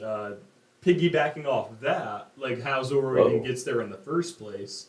You know, he's doing Hmm. his water training, just shirtless, swimming through a frozen river, and he's Yeah. shivering. He's having a horrible time. Eventually, he realizes he's lost. Runs into Hmm. Kureha. He's like, "Hey, you old hag, give me a ride to town." And she kicks his ass real quick. He's just like, "Well, I can work out to prevent freezing to death." He starts doing like push-ups or something. We come back to him. He's Send like him. 10,098. 10 in the avalanche is coming. And instead of running it all, he's just like 10,099, 10,000. And he just keeps going faster because he doesn't know what else to do. Later, we That find might him be buried in the snow. that might be filler. I don't remember that. Really? If that's filler, it's Yeah. hilarious filler because he's just doing push-ups or crunches or something in the snow. Yeah, And then like the it doesn't avalanche is detract from coming, so anything. he just like Yeah. pumps out his last three before he gets hit by the wall of snow. Yeah, as far as No. I remember, he just works out in the river by the boat the entire time. When they find like Wapple's, nah, he definitely ends up buried in the snow away from the boat. That's how they find him with Usopp's blueberry face. Yeah, You're maybe. just forgetting this. No, But when no, they because he find, sticks by the boat for the first half of the arc. Like yeah, I know for a fact he does. he gets lost easily though. That's a thing. He's not with Wait, the that's crew. not He's just wandering fully the established wilderness. yet. Like he does wander his way into the village, and that's when he runs into Vivi and Usopp. Yeah, that's true. Um, but yeah, you get them discovering Waffle's troops, and Zoro's just like, "Huh?" and then beats them up, takes their clothes, and then just That's starts true. Yeah. digging. Like, Hmm. a lot of great little comedic moments. The heart and soul of this arc is Chopper and his backstory. Villain not threatening, fight not great, but again, I just always assumed that this fight was going to be. I'd say if it was like 4 chapters less or so, it'd be fine. Like I know we can defeat him in Yeah. 1-2 punches, but Yeah. yeah, I Agree mean with the that. biggest issue I have is it's a little long, but I wasn't here for a fight, so I'm not mad that the fight sucks. No, I'm not mad about the fight itself. It's how they built it up and stuff. And I don't know. That's really about it. Like they're nothing characters. I mean, WAP will become something later, and that's important to consider too. But like Chess and Kuromarma are just such nothing characters. For real. But I will give shout out to, making mention of Blackbeard, having him, relevant this early on. Hmm. At the end, you Also, get yeah, Ace, and he's like, "I'm looking for a pirate with a straw hat. If you see him, tell him I'll be in um, Alabasta." in Alabama. Yep, yep. And like, Also, we don't know who oh, this is. We just know there's mhm. some mysterious figure looking for us. There's a lot of like plot points introduced in this arc alone. Like we get that. Obviously, we have Wapple and stuff, but we also get the Willow D being mentioned for the first time here. Like You get the Will of big D. stuff happening. And underrated, we get Koreha like bragging about how she's 150. And do you want to know how I'm this young? And Mm. everyone's just like, no, not really. No, no, we're good. Definitely the Yeah. perpetual youth surgery going on though. Okay. Come, how Okay. else is she that perpetually young? She drinks Dr. Pepper every day. She drinks the Red Hots, eats the Red Hots every day. All right, that's what she No, does. there's mystery there that literally it's pointed out to us and brushed over, and everyone just accepted it. All right. Well, when we She get the knows about the eventual Will of reveal, D, and she's perpetually youthful. Something's there. Okay, I'll All in let you have all, it. I'm gonna say B tier, lower B tier. Yeah, I'll agree. And I do want to quick shout out the cherry blossom moment at the end of the arc. That actually does get me Oh yeah, emotional no, you just know about what? every For time. that, I'll put. Well, where in B tier then? Because that like Chopper's Mm. backstory is this above or below Romance Dawn is the real question. This is above Raymond's done, I think, for me. I Hey, think. top of the B tier.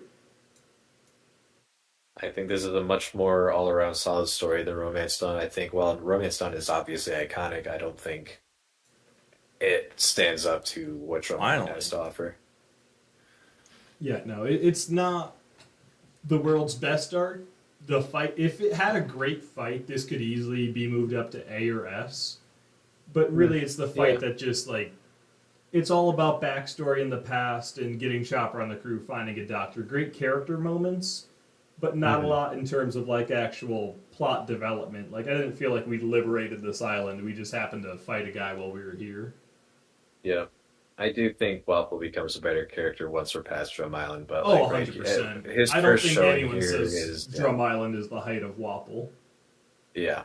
The Wapol fan club would like to have a word with you, my good sir. Okay, moving on to Alabasta.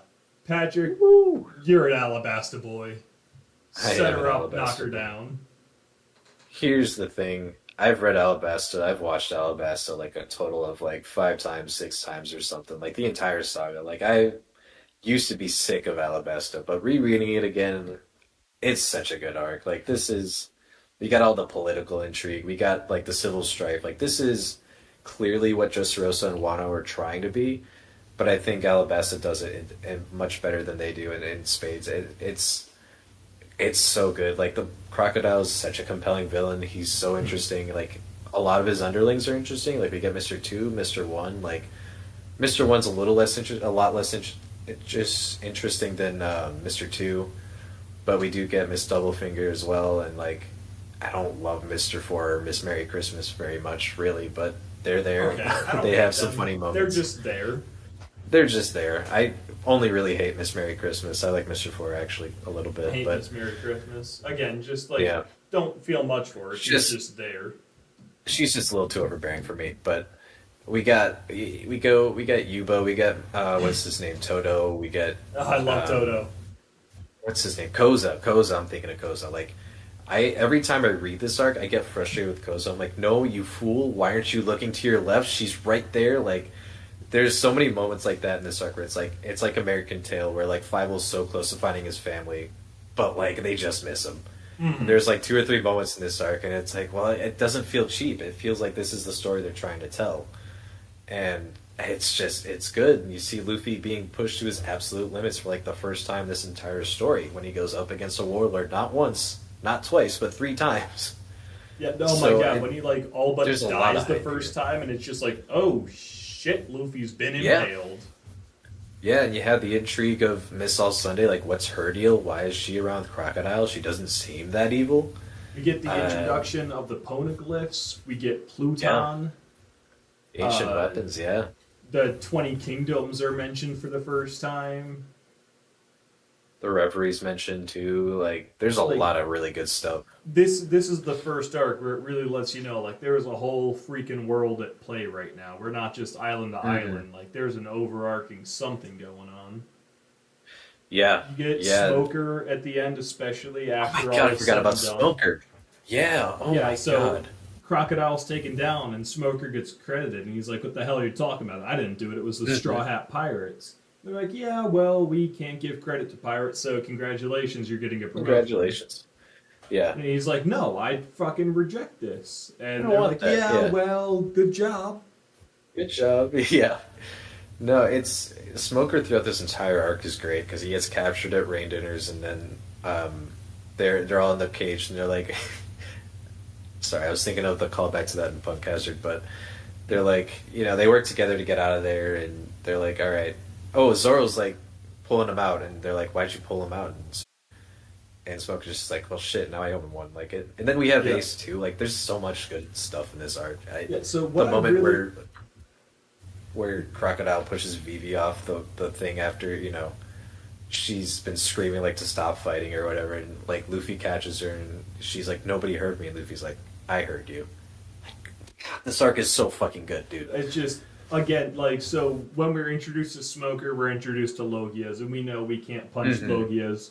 We go to punch Crocodile, not happening. He sucks the water out of Luffy's body, impales him, leaves him for dead in a sand pit that he made. Like, oh shit, he's powerful.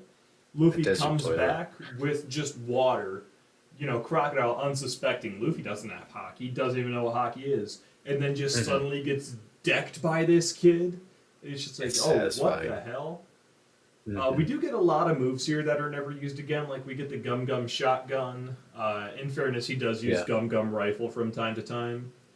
But he implores a few new tactics. You know, you can tell, like, he was told you can't just get by with gimmicks, so he's trying to figure out his devil fruit more, but just coming up with gimmicks. Yeah.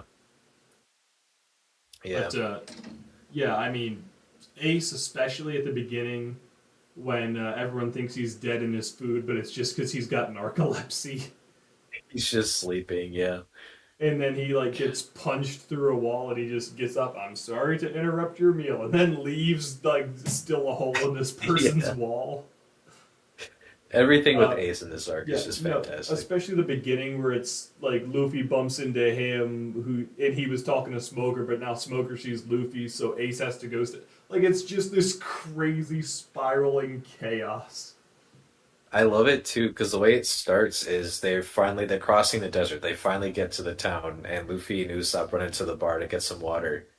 And Smoker and Tashigi are right there. They don't notice him until they have water in their mouths and just spit it all over them before they start running. Like it's a really good moment. There's a lot going right with this arc. I did love, you know, like Koza's actions aren't unforgivable. He's been tricked into believing the king is stealing all the water for himself.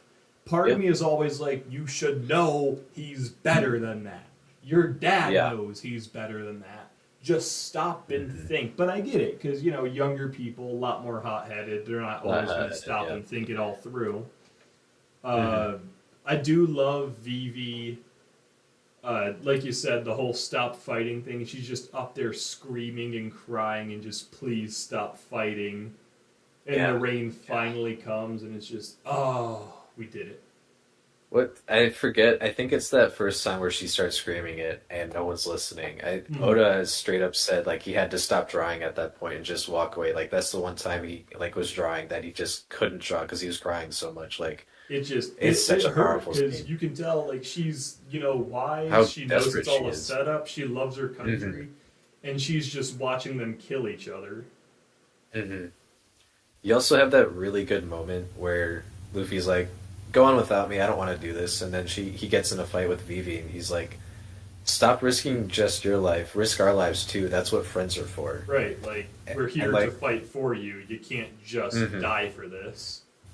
It's a really good, like, I don't even want to call it a callback, but it's almost like alluding to that moment that Vivi had with Luffy at Drum Island, where she's like, follow my lead, and bows down. Luffy's like, well, this is my moment for that. Follow my lead. Let us risk our lives too. Like their dynamic is like so good. You're not wrong. It's a little different though from what I remember. Like it's definitely Luffy's equivalent to that, where that's what it is. You can't always fight. But this one, she's like, we need to stop Crocodile and stop the revolution. And Luffy's like, nope, we can't do both. You can either stop the revolution or we can punch Crocodile, and you've got to pick right now. And you can't do it alone, so you're going to have to ask me for help. Oh. Yeah, you can't. Here, 1 sec. I got to take a fiver. You keep going. Yeah, it's a really good moment, because, like, it is Luffy. Yes. Like, more or less same thing that Vivi did in Drum Island, where he's like, this is the way it's got to be. We're going to do it like this. Gosh, that threw a wrench in my thing. I forgot where I was. But he's like, yeah, you can't do this without people losing their lives. It's just simply not realistic. And that's coming from Luffy, so that means a lot. But this is a really strong arc. It's really grown on me over the years. When I grew up and I had old manga volumes when I was a kid, like I would read these. I had like all of Alabasta pretty much in excuse me, in manga form, and I would just read that because that's all I had. But yeah, just going through it, it was one of those things where it's like I'm tired of just reading Alabasta over and over and over again. But rereading it now in the larger context, reading it over the course of the Brokeworks saga entirely, like it's really good. Like it used to be maybe like a B tier for me just because I was tired of reading the same arc over and over again. But like looking at it now, it's a little higher for me for sure. I'll wait for John to get back before I really decide where I put it in the tier list. But I think overall, Brokeworks is a stronger saga than East Blue is up to this point. I think Alabasta really is like the deciding factor of that for me. I think it really caps off this saga in a way that Arlong Park just didn't, because it's Brokeworks as a saga is a much more cohesive story than East Blue is. So it's such. I don't love all of Brokeworks saga, but I do think Alabasta seals it as of the two sagas that are out so far my favorite for sure. And I guess. No, I don't know if Robin technically joins the crew in this arc. We're gonna look at that. Okay, yeah. No, I guess it is technically considered that. Cool. 217. I'm gonna pull up the viz right now, just so I'm sure.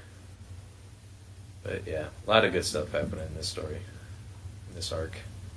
Very good stuff. No, definitely good all around. I'll say the one thing I don't like about this arc is Koza. I just, as a character, didn't feel much for him. I get that he's Vivi's childhood friend and he's leading the revolution. Mm-hmm. But it's just, you grew up with Cobra and Vivi as a kid, and you knew him as a good king then. And I get that you're being lied to and manipulated, but, I mean, even your dad's like, dude, maybe take a chill pill? And you're just like, you know what? Revolution. Revolution. Revolution. Revolution. Revolution. Revolution. I don't know. I didn't like him as a character. I did love Toto, though. Love Cobra. Toto's great. Quick shout out to Mr. 2. He is my favorite character of the whole damn show. Great introduction where he's friends with the Straw Hats and then has to battle Straw Hats again. Sanji, because he's gone unseen this whole damn time. And it's the one he's not friends with. And then at the end of the arc, where he's like, you know, if we abandoned our friends today, could we live with ourselves tomorrow? And his whole crew says no. So they take on the Marines for the Straw Hats. And when Hina's like, okay, you know, we're coming to get you now. And he's like, bring it on, sister. Yeah. Mr. 2, Bon Clay, my boy, the GOAT. He is a also, really good character. For sure. Just because we mentioned it earlier, I don't know if you mentioned it while I was gone, let's take a second to talk about the Mr. Prince moment. Where everybody but Sanji Chopper's being captured by Crocodile. They're all in the cage, and, you know, you hear the beta, beta, beta, beta. And Crocodile picks up the call, and, hello, this is the Crap Cafe. And it's like, who is this? This is Mr. Prince. Get the fuck outside. And everybody goes running to get him. And Chopper's running through the streets, just yelling, I am Mr. Prince, come and get me. Sanji goes in and frees everyone. Great moment. Super awesome. My God. I love the Crap Cafe so much because it's just a fuck you answer. I love, too, in that same scene, not even that same, like that same, like, showcase, like, we see Mr. 3 come back, like, before they get captured, like, he shows up. He's like, Mr. Zero, I've returned, blah, blah, blah. And then he just, like, in a showcase of his powers, dehydrates him before you know what he does. Yeah, what the hell are you doing back here? You lied to me and said the Straw Hats are beaten. He's like, what are you talking about? I was beaten. Yeah. And then he just dehydrates him, and it's like before we know he's a Sandman, and it's like, oh, that's terrifying. Yeah, no. Everything about how this arc is structured is great. I think, no. We have to talk about it, though. I think the one glaring issue with this arc. I think you know what I'm talking about. The inability for everyone to die, or the fact that the bomb that's supposed to go off in 5 minutes takes a couple of days? Oh, I mean, I don't have a problem with the bomb thing. That's a little bit played out better in the manga, I think. Wait, but actually, in relation to the bomb thing, I do need to point out, they said they were looking for a bomb, and so I was like, well, you said go north, so I went up. Yeah, no, that's a His really funny first moment. great misdirection moment where it's like, what do you Yeah, mean? Okay, fine, you're up there. That's actually good. yeah. No, we need you to stay there. He's like, what? Okay. It's just like you Not. said, go north. I th- I don't even hate Mr. Seven and Miss Father's Day up there. They're fine. I don't like Pell being okay. I Yeah. like No, Pell okay. So a lot. I'm fine. Like if Pell died there, but the fact Hmm. that Pell survives. So what was going to happen to the town? Everybody was just going to get a fucking band-aid at the end of this? Was the bomb For real. nothing? You took a nuke to the Yeah. face so nobody else would, and you survived also. Like Yeah. No, I it's a weird love moment. his sacrifice, but then yeah, the bomb literally did nothing. And if it were to have Yeah. blown up the town, it would have done nothing. It couldn't blow up one guy point blank. It's a frustrating moment because it's a good send off for the one royal guard that we do like. Like Chaka is whatever. Igaram Yeah, is sorry, still Chaka. supposedly dead, but no, I guess he comes back here. Never mind. But Yeah, now this Pell is the arc brings where it you up. realize death doesn't Hmm. matter in One Piece Yeah, much. it's a bummer. It's a bummer. It really It's so is. good. You could have just left it. It was a great send off, beautiful speech, nice flashback. You could have Mhm. just let it happen. Because, Yep. no offense, I mean, what is Pell going to do? You know, outside of Right. Alabasta, since then he hasn't done much, and I don't think he's going to have a character moment. I think he No. might show up, might do something like fight some fodder or save someone, but that doesn't need to. Yeah, He and I should mean, have case in died, point. and you're right. That's the glaring fault with this arc. Yeah, I think also Igaram coming back is a very good like. Oh yeah, characters don't die all that much in this series too. Like there's Yeah. 2 points, and they're both royal guards, so it's like, what are we doing here? But I don't know.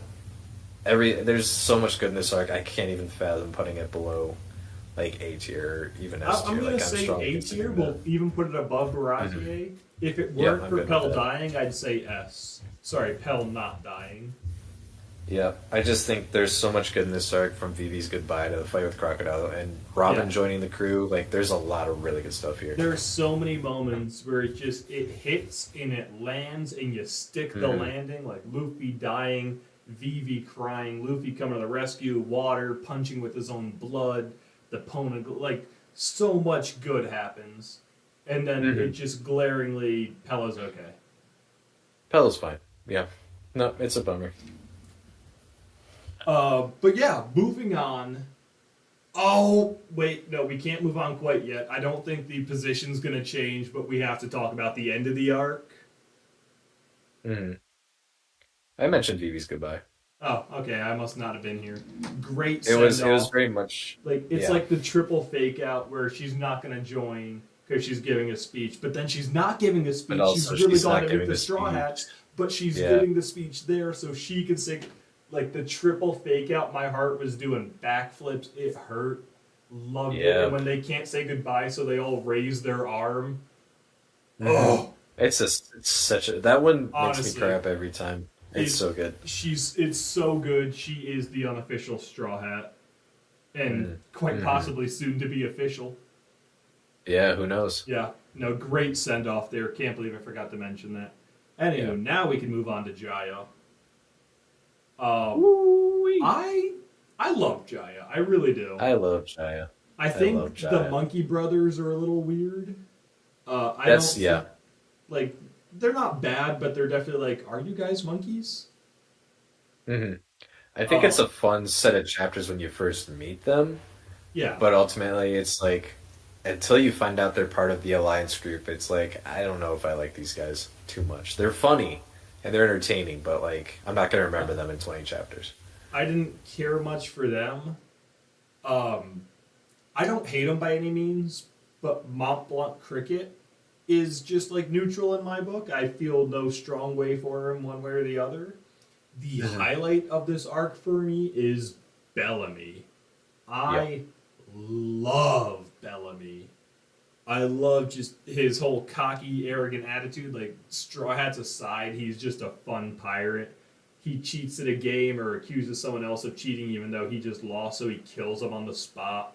We know he's brutal. We know he's a jackass. We know he's a jerk. And we know the whole time that Luffy could put this guy 6 feet under if he felt like it. We know he just thinks he's hot shit. But yeah, just great character. The bar scene where he beats the shit out of Luffy Zoro. And they're just like, don't fight back because it's not worth it. He made a promise to Nami, yeah. Yeah. Even Nami saying, like, break the promise, fight them. They're just like, no, it's not worth... These guys are nothing. You know, they're not worth breaking the promise. It doesn't matter. Blackbeard outside and just, like, you know, the age of dreams is never going to die. When that happened, I was like, so this guy's pretty cool, right? Like, he's, you know, I don't know who he is, but I'm into him. Can't wait to see more. I saw too much of him. Yeah. No, there is a twist there where he's talking truth, but his truth is different from our truth. I love just from the onset with Blackbeard, like you're compelled to like him. Like you get that pie scene with him when Luffy, like there's some kind of goofy lightheartedness to him. It's played up for jokes, and then when they're leaving the bar, they're like, "You took that like a champ. Like that was pretty good of you, or whatever." Like he commends them for not fighting back. Like they play him up as a good dude to begin with. They really. Like, they play him as, you know, definitely the literal antithesis to Luffy. Loves the drink, hates the pie, or vice versa, whatever it is. And then you get to see him, 1 second. You get to see him outside, you get the whole scene, and it's like, okay, so maybe we have more in common than we thought. Literally, though, they are just flip sides of the same coin. They are, like, mortal enemies, and it's beautiful. I love the reveal that when it is Blackbeard, like we see his crew members like the beginning of the arc. Like we see Burgess, we see them going around the rest of them. We just know there's like these stinky men. Yeah, you just know that there's this guy handing out poison apples to different villagers. Like they're just causing trouble throughout the town. And then you see them all group up at the end of the arc and you're like, oh. Yeah, no, when Van Augur shoots down the seagull and Usopp's like, we're way too far at sea. Nobody could have made that shot. Yeah, I forgot about that. And I love that, you know, when push comes to shove and we have to fight the Blackbeard pirates eventually, we know Usopp's going to have to make that shot or better because he's up against someone who can make that shot. But yeah, great introduction to the crew. We get Burgess like, I'm the fighting champion of the world. Who's going to fight me? And Luffy and Zoro are both like, fight? Yep. Yeah.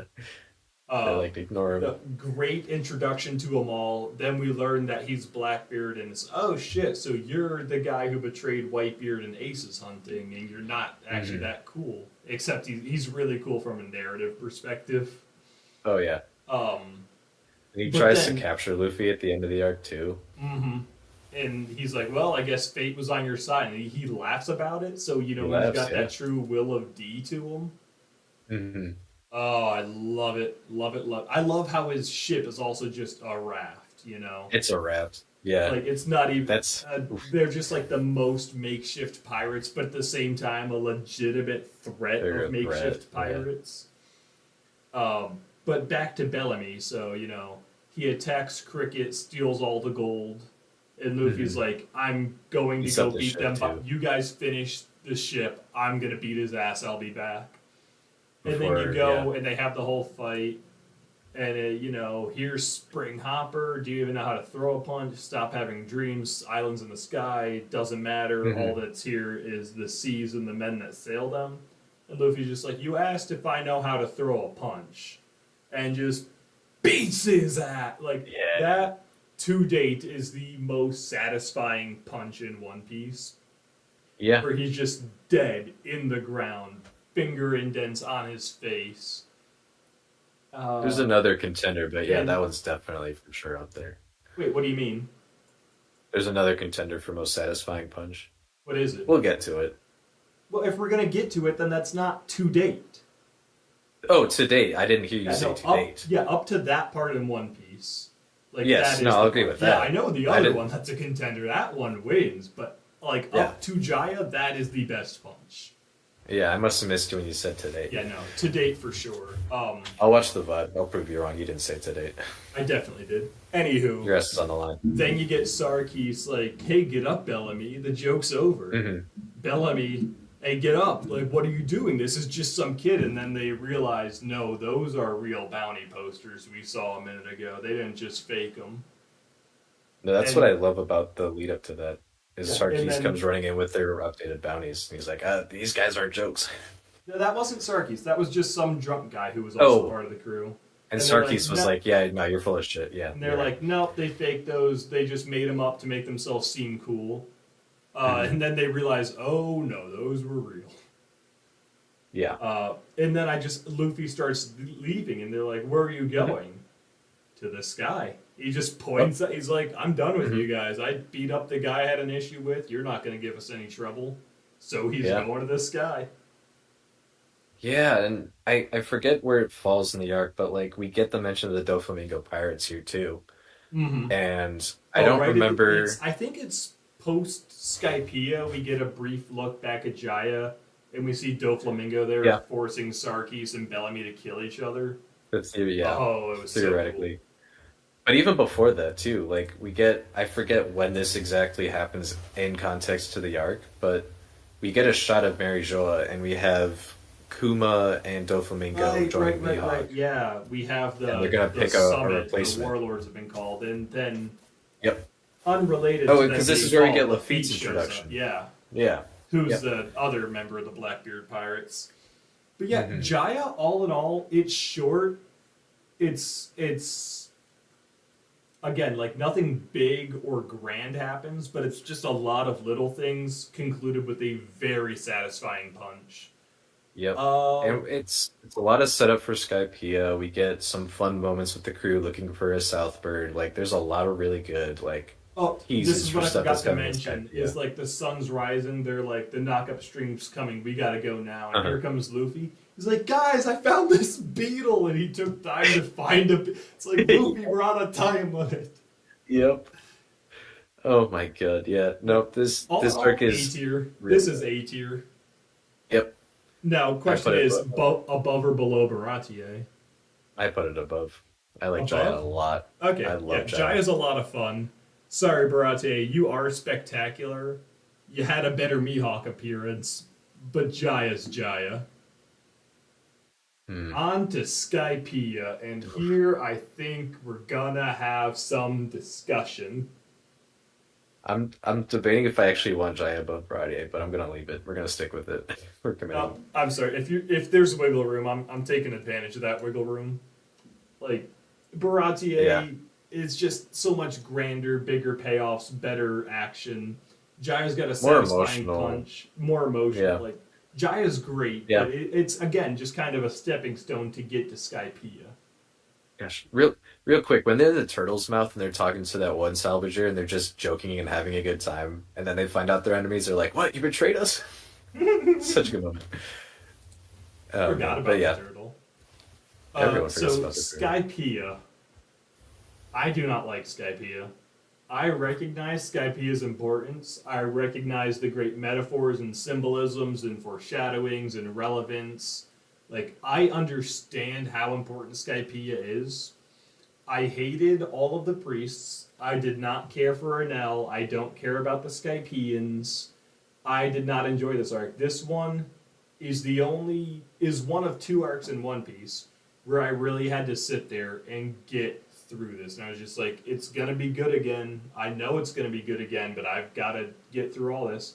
I hated the Shandorans. I don't know. I didn't really understand the conflict and why the Shandorans wanted to kill the Straw Hats even before we stepped foot on the sacred ground. No, not a fan of Skypiea. Patrick, you go ahead and do a better defense of it.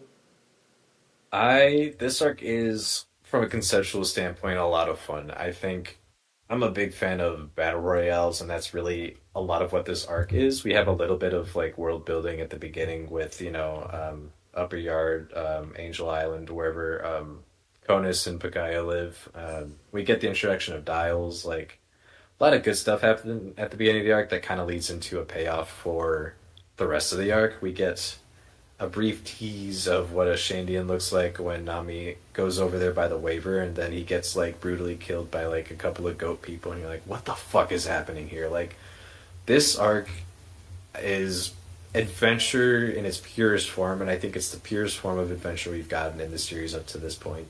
And probably in general, like there's no other arc where it's like let's just have a fun adventure in a place we know nothing about. Like, and you just happen to stumble into a big civil war between people that want their native land back, between people that took the land from those natives. And meanwhile, you have a god who's just laughing and living it all up, saying, by the end of, in like 2 hours, there's only going to be like 10 people left out of like the 300 that are starting this fight right now. And so, from a conceptual standpoint, it's just super compelling. Like, it's unofficially a massive tournament arc, even though it really isn't. Mm-hmm. I'm not going to argue on the priests. I think the only one that's remotely interesting would be Ohm, and that's only because he makes it the furthest. I don't love Gadatsu. I think his fight with Chopper is funny enough, yeah, but like I was going to say, like, that. if I like any of them, it's going to be Gadatsu, but he was played for comedic effect the whole time. Right, and Shura has a good moment with Chopper and Ganfor. Like, there's each. I forget about Hattori all the time. I don't like Hattori like at all. I think he has a fun fight with Luffy, Sanji, and Usopp, but like, again, played up for laughs, not like super interesting or compelling. And then you have his two brothers show up, and it's like, what the fuck are we doing here? Like, I don't care about these two if I don't care about their more powerful older brother. I will say, I liked. I want to jump in here. I do have a couple nice things to say. I forget the exact context, but basically, you have Enel about to strike down either Usopp or Nami, I think, and Sanji like swoops in and takes the hit. He's like, "Thanks, I needed a light." And he just smoking his cigarette, but charred to a crisp aside from that. And like you said, it's an island we know nothing about. We're having a grand adventure.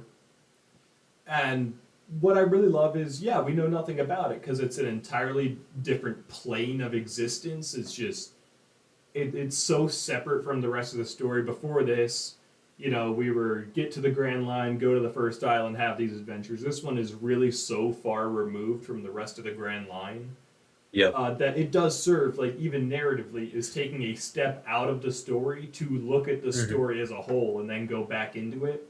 But it serves so perfectly as its own standalone arc that somehow ties into every aspect. Like, everything that happens is directly can be tied back to something else in the rest of the story, while at the same time not having any direct connection to it. And I can really respect that part of it.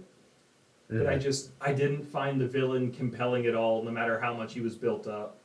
The Shandorans, aside from Wiper, I don't remember any of their names. I didn't feel like their conflict was real. I absolutely love the Nolan flashback, though. That was a great story with him and Kagura. I didn't even get to that. I won't even argue that the flashback is bad. That's a great story of friends and like finding out, religion versus practicality. And not even like, you guys can't practice this, but like just doing what's medically necessary to save them is an offense to them. It's just this great connection between them. Everything about Nolan is great. Kagura is great. But yeah, just modern day Skypians and Shandorans, I feel nothing for. They were more annoying to me than anything. Yeah, there's a lot of people like to point out Luffy getting stuck in the snake is kind of is a negative, and I actually will agree with that. I don't love that. I do think it serves to help like put him to the side, but it feels so fake, and it feels like it's artificially done. It's not super strong. But I do think it gives a lot of other characters time to shine. Like, mostly in the Straw Hats. Like, we got Robin's first true one-on-one fight. And as part of the Straw Hats. For the next 7 years or 1,000 years, one of the two. Yeah, it's a bummer, but it's like a really good showcase for who she is and how much respect she has for history. I don't think it's a bummer, because she's just not a combatant. I mean, she obviously can be, but she's not here for fights. Yeah, and you bring up a good point that like this series isn't necessarily about the fights; it's about the world and the story that's being built around that. The fights just kind of serve to show who these characters are really, and I think Robin's fight here does a good job of that. And I'll agree with you to a point about Eneru. I don't think he's like the most interesting character. I think they build him up as a threat because he's using extremely strong observation hockey and will smite you from his upper yard shrine Right. thing. I think I that's super agree he's a interesting. threat. I get that everyone should Mhm. fear him the way they do. But Yeah. one of the first things I drew the connection on is his power's lightning and Luffy's rubber and the whole conducting electricity thing. I was like, so he just can't touch Luffy. Yeah, Now, I and get I that love he that. still used electrical heat. That was clever. I get that he just, like, had ways around it. But for the most part, sure, he was super threatening to everyone except the guy who was going to punch him. Hmm. Sure, we get like the great face out of it, and we have Luffy out of action, so everybody else gets to be taken down. But I didn't feel threatened by him because the whole time I was like, Luffy is literally super effective against him, or he's not effective against Luffy. I could see the ending Yeah. coming a mile away, and just didn't enjoy the ride up to it. Yeah, I think it's honestly that's one of my favorite moments of the arc, like entirely. Like when he, blasts him with like 1 million, 2 million, just increasing the amount of voltage he's shooting at Luffy, and then he's like, he has the iconic face. But it's one of those things where like even reading this when I was like a kid, and I'm like, wait, Luffy's made of rubber. Is he going to be effective on him? And I get to that point, I'm like, yeah, that makes sense. But for everyone like us, I've also seen people just like posting on Reddit or on Twitter like I didn't even think how Luffy's made of rubber when he first went up against Enru. Like that, of course that makes sense. Like some of it's hidden in plain sight for some people. For us, we are like pointing it out, and I think it works as a fun moment. Like to an extent, I think Oda almost expects you to be like, yeah, of course Luffy is his natural enemy. Like he could easily, without effort, kill anybody on this island, but Luffy's And that again, it all here. just works because Luffy is literally, representing the will of D going up against a false god. Against Is the a natural god, yeah. enemy of God. Like there's Yeah. so many metaphors and layers you can dissect and understand the story fully and better, and years in advance. Mhm. But that all being said, I don't enjoy this arc. Like I don't want to rewatch it. I'm happy to have things pointed out to me like, hey, this is a thing we can also learn. But I don't want to rewatch. I don't want to reread. I'd rather not go back to Skypiea. Yeah, I mean, I kind of get it. There's really hype moments for me, like when Wiper does the rejectile on Eneru and he brings himself back to life by like, doing the defibrillating his heart on his own with his powers. Like I think that's a really fucking cool moment. I think when it's just Zoro, Wiper, Ganfall, and Robin, and maybe I forget if there's anyone else there, but like I feel like you're missing one, but Enters. I don't know who it would be. I don't know either, and I've been thinking about this all morning because it's probably one of my favorite moments from the arc. But like, they're all just like there, and they're all like facing the Eneru, and Eneru's like, "Which one of you is gonna survive or join me?" And they all just like think about it for not even for a second. They all just like point. Like Zoro's got his sword, Gonfal's got his like lance. They're all pointing their weapons at him, except for Robin, who's just like posing menacingly, Yeah. and they're like, "We're gonna take you down." Like that's such a badass moment, and then he handles them all with ease, and it's like, yeah, of course he would, but like Yeah. that up until that point, it's like, oh, it's so fucking cool. Oh, and Usopp, like low key MVP of this arc for comedic purposes. Like he has the Usopp Awawa, and that's a really funny thing. Also, a lot of Zoro making Tarzan noises, but that's besides the point. But he does that thing where it's him and Nami against Enru on the Arc Maxim, and he's like doing the, what is it, like Usopp Voodoo or whatever, and he's like saying things like, paper cuts between your fingers. And Nami's like, he's like, stop listening. Like trying to distract about Enru, that, but Nami's the one honestly. getting distracted. I Like, love Usopp's he's- early attacks. He's got a really good moment where like Enru shoots a blast at him and Usopp dodges and then does like the most graceful roll and then hits a wall. It's so funny. Like there's a lot of fun comedic bits. Like I think this arc handles a lot of the comedic. I think it's more funny than serious, but when it gets serious, it's awesome. I The know we final- get like go ahead. I think the final attack with Luffy against Enru when they finally find where the golden bell is, like, oh gosh, dude, this whole arc is like you find out that this is the other half of Jaya. this arc is one big treasure hunt, trying to figure out where all the gold is, and then when they finally do, it serves into the larger story of Cricket trying to prove his ancestor wasn't a liar. Like, it's just so good. Like, everything is tied up so neatly at the end of this arc with a good bow. I like that we find a I love it. poneglyph here. I like that it was signed by Roger, so it's like, wait, what the Yes. hell? I like how love the that. crew's like, well, we're pirates, so we're gonna take the gold. And then the town's like, you guys can have the gold, but they don't know that, so they all run away screaming, and the town's just like, hey, Yeah. wait, you can take more.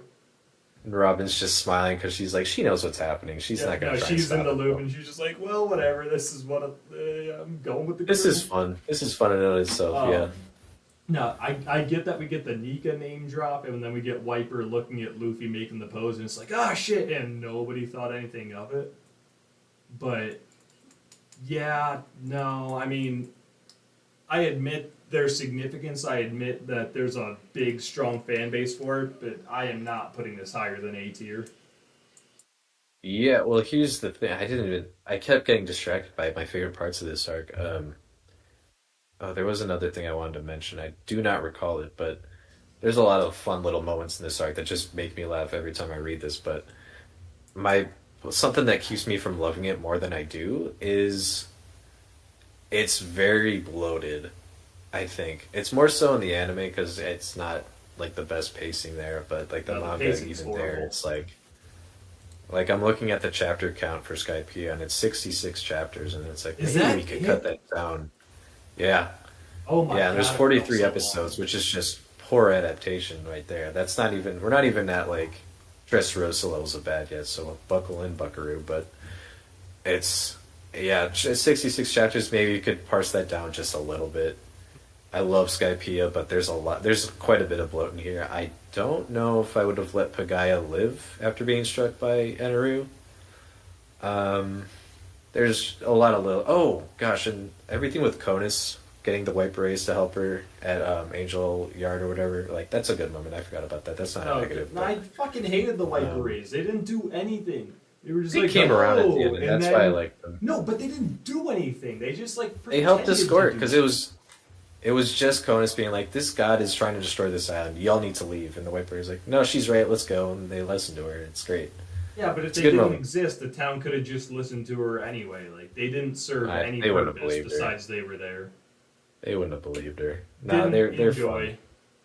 Eh, They're you have a fun. different definition of fun. The absolute highest I'm willing to go is A tier below Baratier. I will not put this higher than that.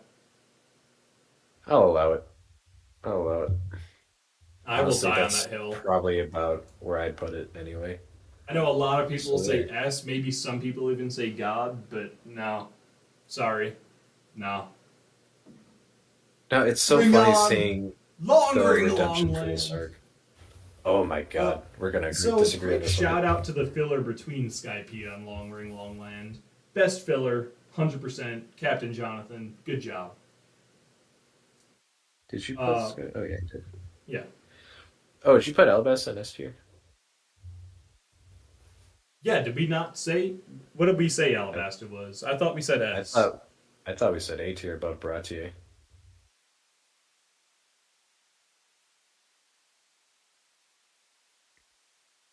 Roll a clip. Yeah, I was like, well, now we kind of have to figure that one out. Yeah, real quick. Let's sort that out real quick. Okay, come on. It's look, Arlong is S tier, Mm-hmm. and Alabasta's better than Arlong. Like, Oh, it's I don't know. significant, it's big, it's major. We get a lot of high points, we get a lot of big drops. Pluton, Poneglyphs, 20 Kingdoms, Blackbeard, Ace. I don't know why I said Blackbeard. He has nothing to do with this. he has nothing to do with this. Get him out of here. But like we get a lot of big things. We get like the greatest send off for Vivi. We get Luffy showing Vivi, hey, now it's my turn to be wise. We get Luffy beating a Logia. We get Luffy essentially being killed by a Logia. Like Arlong is great, but Alabasta surpasses it. No, I don't know. I disagree. I think Alabasta's got a little bit of bloat to it. We got, the animal stuff with like the crab and eyelashes and the dugongs. Maybe we could have cut that a little bit. Maybe Could not. I need the No. Kung Fu Dugongs. Yeah, we get the bit with Pell. Like, there's just enough in here that keeps me from putting it above Arlong because I think Arlong is Okay. just so short and concise for what it's trying to stay. I'll And meet I you have it for that. halfway. I'll put Arlong above it, but it's still better than Baratier. Yeah, I agree with that. Okay, we can live with Are we that. leaving it S tier then? I vote to leave it in S tier. It's still like the first big, great One Piece arc. Like, don't get me wrong. Okay. Obviously, Arlong is great, but Alabasta Yeah. is the first one where we spent 3 arcs leading up to specifically this, and then the payoff exploded. Yeah, I'm okay with that. Okay, Um, Long Ring Longland. I don't even know where to begin. I feel like I'm a defender of this arc more than most people are, but even Okay. then, it's like I don't like it that So much. I get people's objections. Foxy Mm-hmm. sucks. The Davy back fight, great concept, horrible execution. Definitely longer Oh. than it needed to be.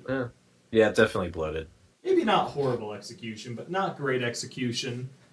I think it was fine. Yeah, it was serviceable for It's sure. serviceable. Mhm. Robin and Chopper getting sucked into Foxy's crew and having to go definitely kind of hurt, but I knew they'd be back. All right. Yep. All right, time out, time out. Time You're out. going off the anime. You're going off the anime because only Chopper gets recruited in the manga. Oh, interesting. Didn't know that part. Never bothered to read Yeah. it because after I watched it, I was like, never again. You should absolutely read it. It's a lot different.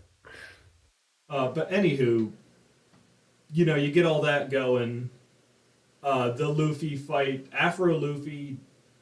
Sure, it's a little racist, but I didn't think it was ever racist when I was watching it. I just enjoyed the character.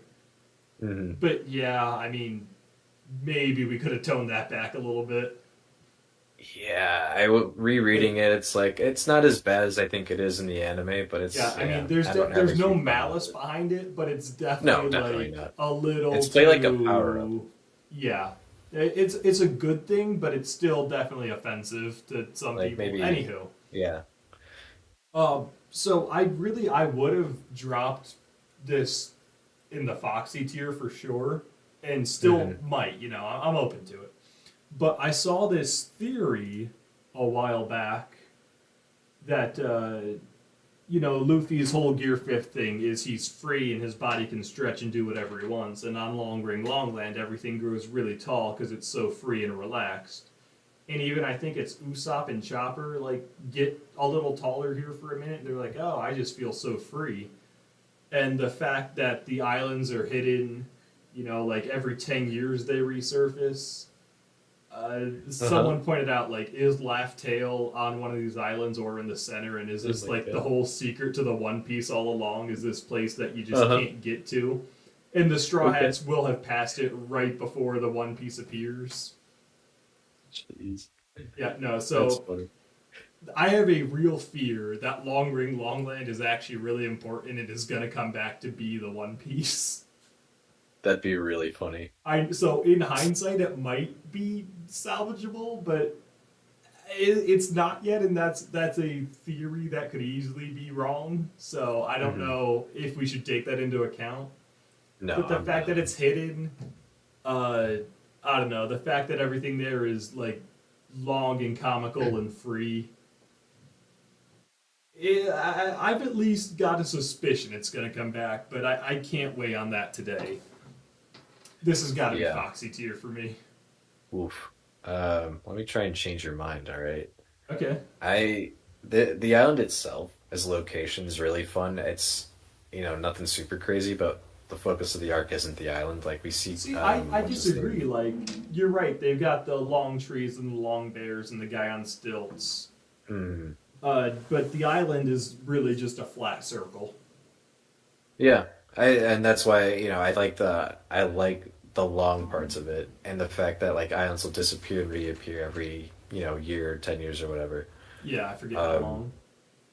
But so getting Tomba, I think his name, his story with his horse Sherry, it's a really sweet story. And then the horse gets shot. And you're like, oh shit, we gotta fight for this guy, or redeem his horse. And they get into a Davy back fight, and everything they hear about it's like, oh shit, we really shouldn't do this. Luffy does, and then by the time they're able to say anything, he like shoots the gun off. This arc really is played up for comedic purposes until it isn't, and I'll get to that. But you get, the first round with the boats, that one's not super interesting. You get Foxy showing his powers at the end, which is interesting. I love his ability, actually. I think it's cool. And all the while, you're getting the dynamics of the Foxy Pirates. Like, Foxy is talking a big game, but he has the most fragile ego I think we've seen in the series ever. I forgot about how fragile his ego is. It's so funny. Like, every time, like, he's got an ugly nose. He's like, what did they say about my nose? But yeah, I love when Foxy disguised himself as his sister, and Luffy's just like, "Oh, sorry to bother you." Oh, no. Yeah, I think that's also a filler, but there is That's something fine. like that. I'm in the fine manga. if that's filler. That was fun. But you get to the second round with Groggy Ring, and that's probably the highlight of the Davy Back fight for me. Yeah. Outside of Luffy versus Foxy, I think Zoro and Sanji teaming up. They're like, "Can you give me 10 seconds to win this? One of our crew is at stake. If we lose this one, Yeah, and they're Then just like, let's we're- team up for 10 seconds. And then they do it. That's Yeah. all it took was them for 10 seconds working together. Just And shows you you how see strong they Nami- really are. yeah." And you see Nami use the ref, so fucking willing to blow that whistle and call a foul to their advantage, and it's like. Well, the Foxy Pirates have been playing dirty up until this point, and now the Straw Hats kind of are too, and it's really fun moment. I skipped over Chopper being recruited to the Foxy Pirates, and Zoro's like, "Stop crying, be a man. We'll get you back. Don't worry about it." It's a good Chopper and Zoro moment. It's why I think they're besties to this day. And then you get the Luffy and Foxy fight, which is a lot of laughs. You get the moment where he's in the kitchen, he's in the infirmary, dressed up as a nurse, and Luffy's like, "Oh, I'm sorry. It's what you were mentioning earlier, but it's not his sister. It's a nurse." And then he beats the shit out of Luffy. It's a great moment. You see by the end of the fight that what really gets Luffy through this fight, because like Foxy's not all that strong. He relies on tricks and trickery more than anything. But what gets Luffy through this is the fact that he's got grit and he doesn't want to give up any of his friends, and that's what gets him through it. And I think it's a really good and satisfying end to the fight. And then, we get the comedic payoff to Foxy and their crew getting a new Jolly Roger. That's great. But then Aokiji shows up, and I forgot throws that everything on technically its head. counts as part of this arc. It does. It certainly does. I think a lot of people would rather it didn't, so they could discount this arc completely. But Yeah, no, it's I a part of forgot it. that Aokiji's part of it. Yeah, it's a really strong moment. You're like, holy shit, there are admirals and they're this strong, and this one happens to know Robin. Like, what's going on here? Like, this is a And Garp. really good tee up for Water 7. Oh yeah, we do get a tease of Garp. You're right. Yeah, it's a really good moment to tease up what's coming in this next saga and the larger world of One Piece. And so it's not all just fun and games. There's also like Luffy and Robin almost die here, and it's pretty terrifying. So I The like this highest arc. I'm willing to go is D. D, as long as we put over Syrup Village. I'll compromise. It can go above Syrup Village. I don't know. if it weren't for Aokiji, this would definitely be F tier for me. But even Listen. then, I mean, that's not. It's an awesome scene. Don't get me wrong, but that does not justify the past 20 chapters I just watched. Oh, it is not 20 chapters. It is brief. It is 19 chapters total. Aokiji shows up oh my god! 15. Oh no! You're implying that Davy Back fights 20 chapters. It's not even 12 chapters. It's 12, The fact 13 that chapters. it It's feels easy breezy. twice as long as it is says a lot. Here's the thing. There are 15 episodes of it in the anime, and 4 of them are filler. So, I mean, I'm just saying. Go read in the manga. It is a better experience overall. I don't think it saves it completely, because obviously I wouldn't put it over C tier. I'd probably put it bottom of C tier if we were to move it up at all. So, Okay. I love it, and I love it more than most people, but I do get that it's not great. Moving on to the payoff from introducing Aokiji, where he's like, Robin's going to become more trouble than you can handle. Water 7. Are you making noise? Okay, there you are. Yeah. Okay. Um, God damn. So when I was first watching One Piece, you were telling me as I'm getting through Skypiea, like the next arc, and I don't think you were talking about Foxy, really Yeah. pushes the crew to their limits in terms of friendship and really tests the bonds. Hmm. And I was like, great, can't wait. Otter 7, we show up, we see the sea train, okay? We see, what's his name? Who's the frog? What's his name? Oh my god, I'm blanking. Yokozuna. Yokozuna, of course. Uh, He's a Yokozuna. we see Granny Kokoro and Chimney. One of my favorite like side character pairs in the entire franchise. Like I love them.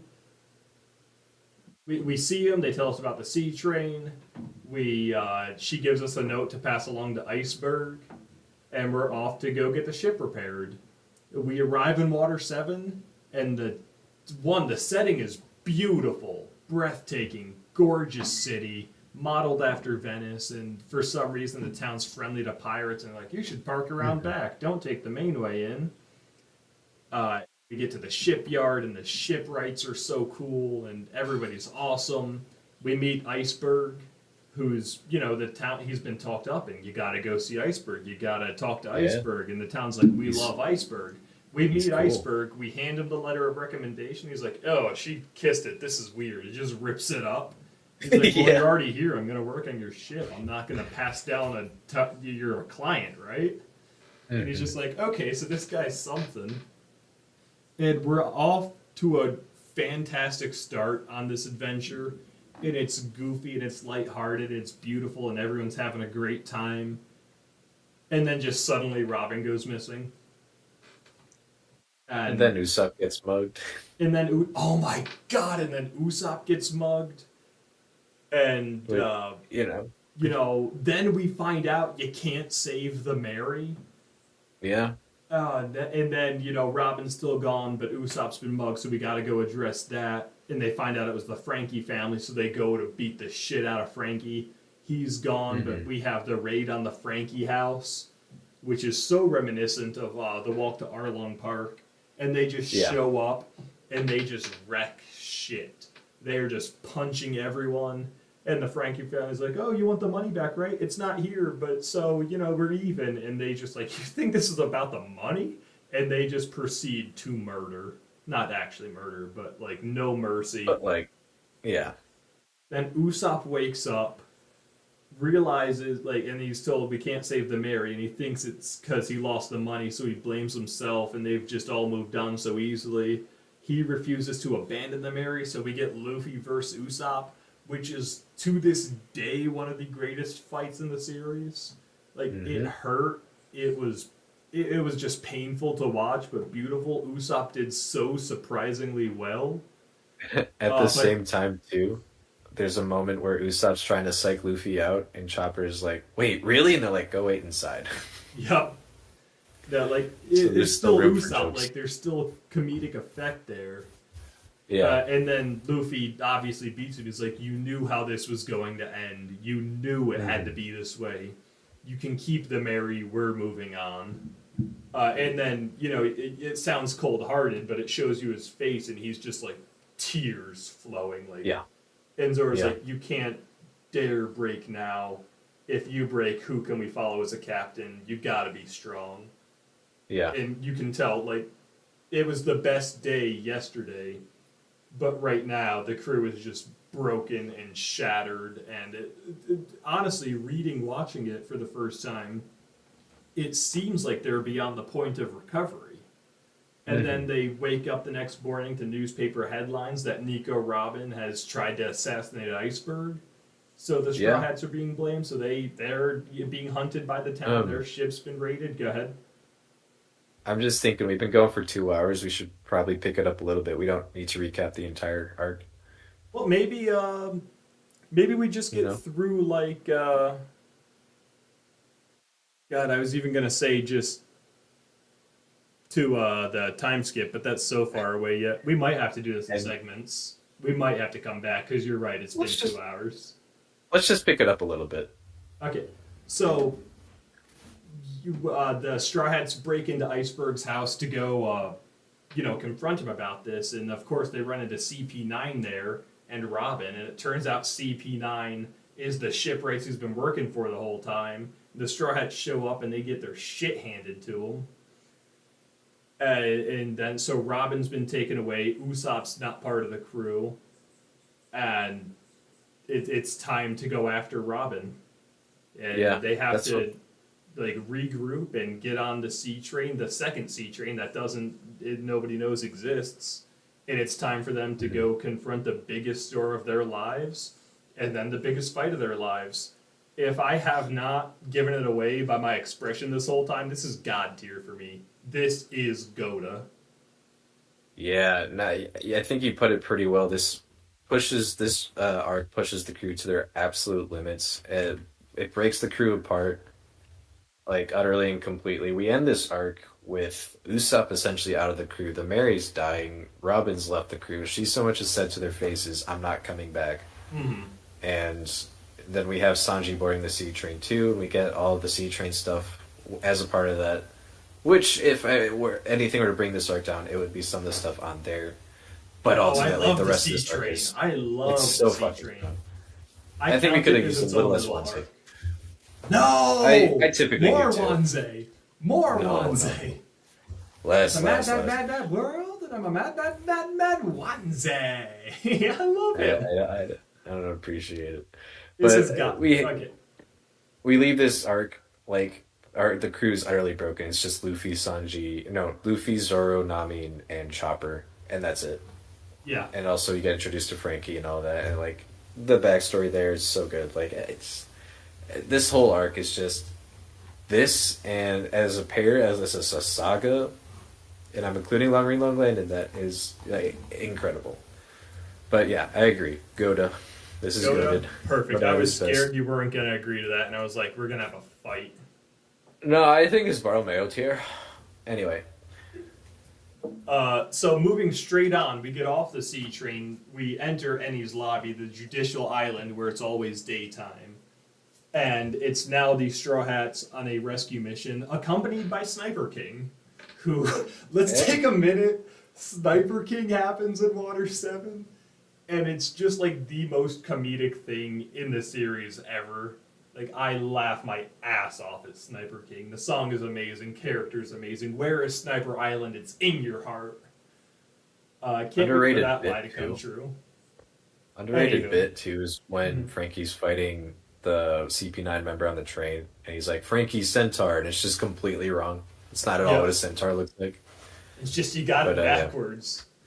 Yeah, Uh, it's fucking funny. Anyway, So yeah, Ennie's yeah. lobby, the Ennie's Straw lobby. Hats, accompanied by Frankie and Sniper King. the Frankie family and, Yeah, and they're Galley-La. there and they've conquered the first half of the island and they're standing on the pillars and they're yelling to Robin and Robin's like, I told you not to come, and Luffy's like, I know. Well, we're gonna rescue you and then you can leave us.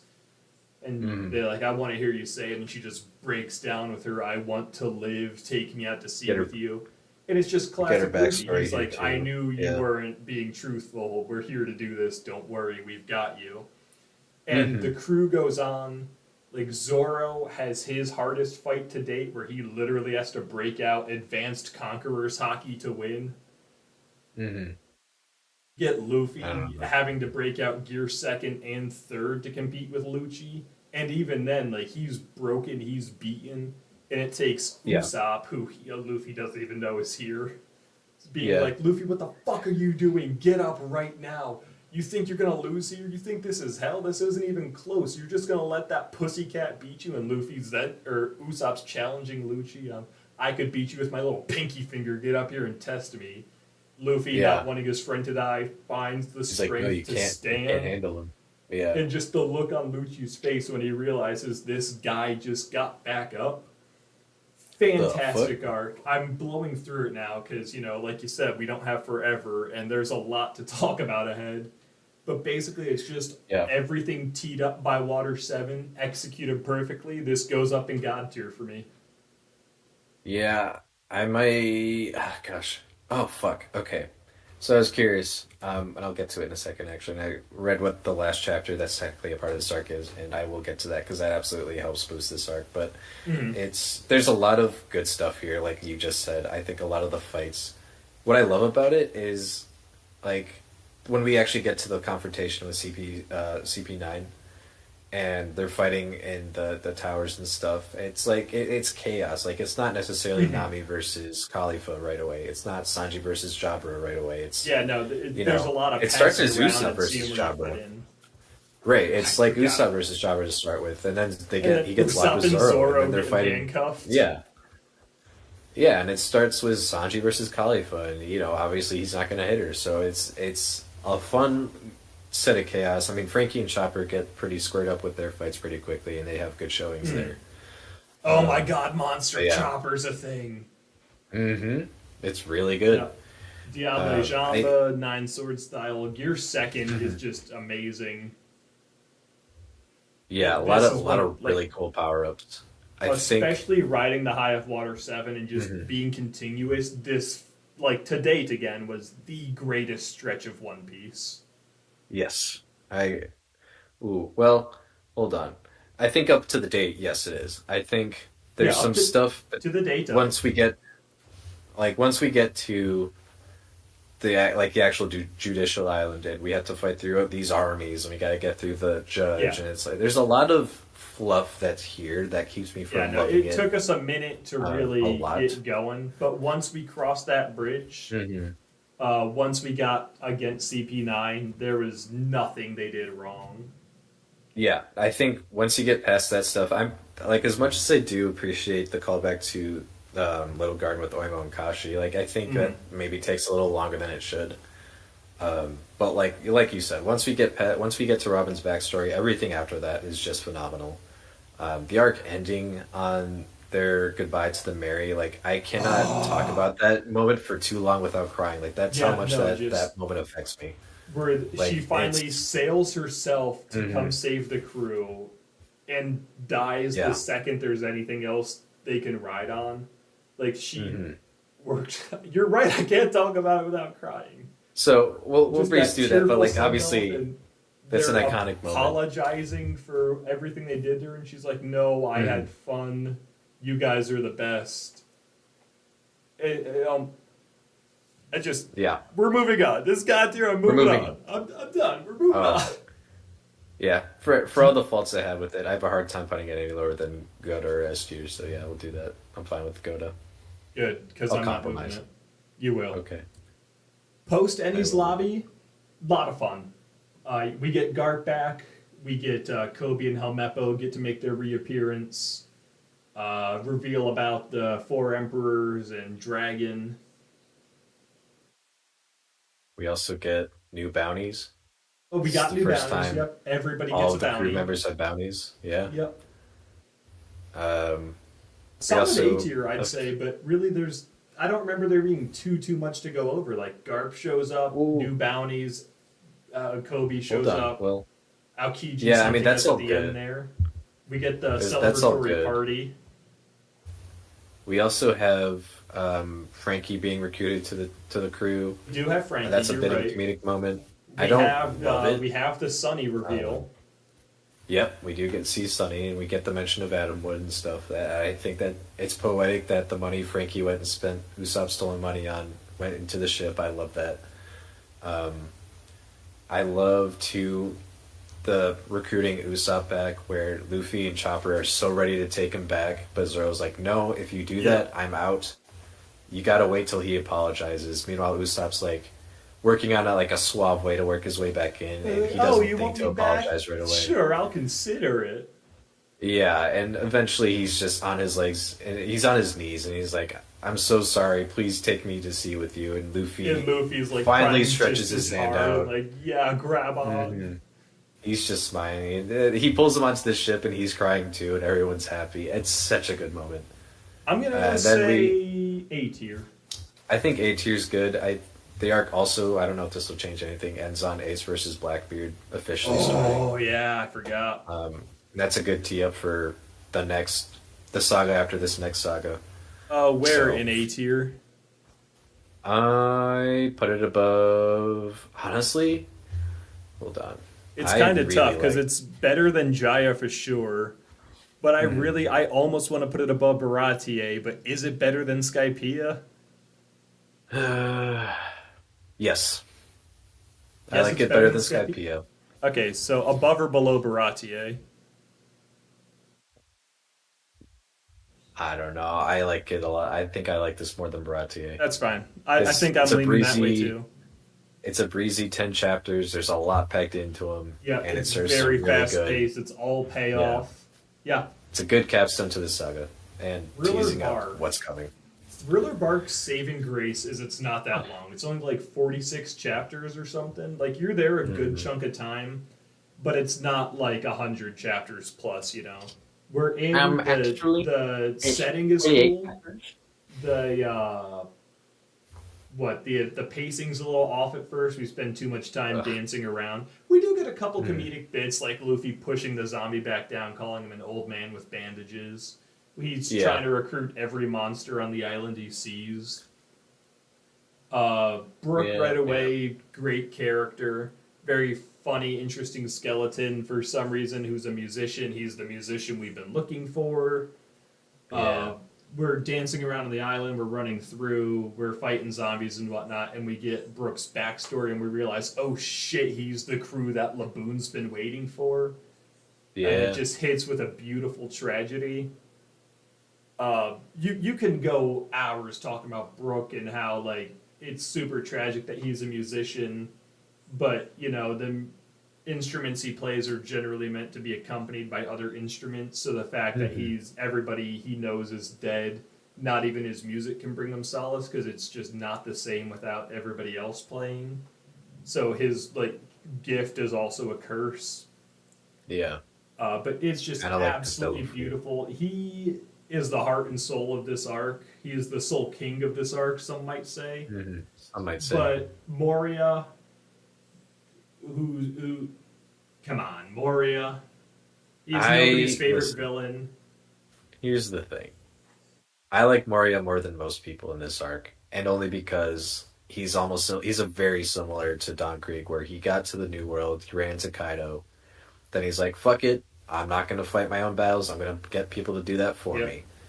And I think it's a really interesting clash of ideologies between him and Luffy that we get throughout this arc. See, But what I do like he's about not what I have a Moria problem with this is arc. before he met Kaido, he did have his own crew. Then he goes Yeah, up against Kaido, and the crew gets obliterated. yeah. So he's like, "Fuck it, I'm gonna make a zombie army of fodder. So when I lose them, it doesn't matter."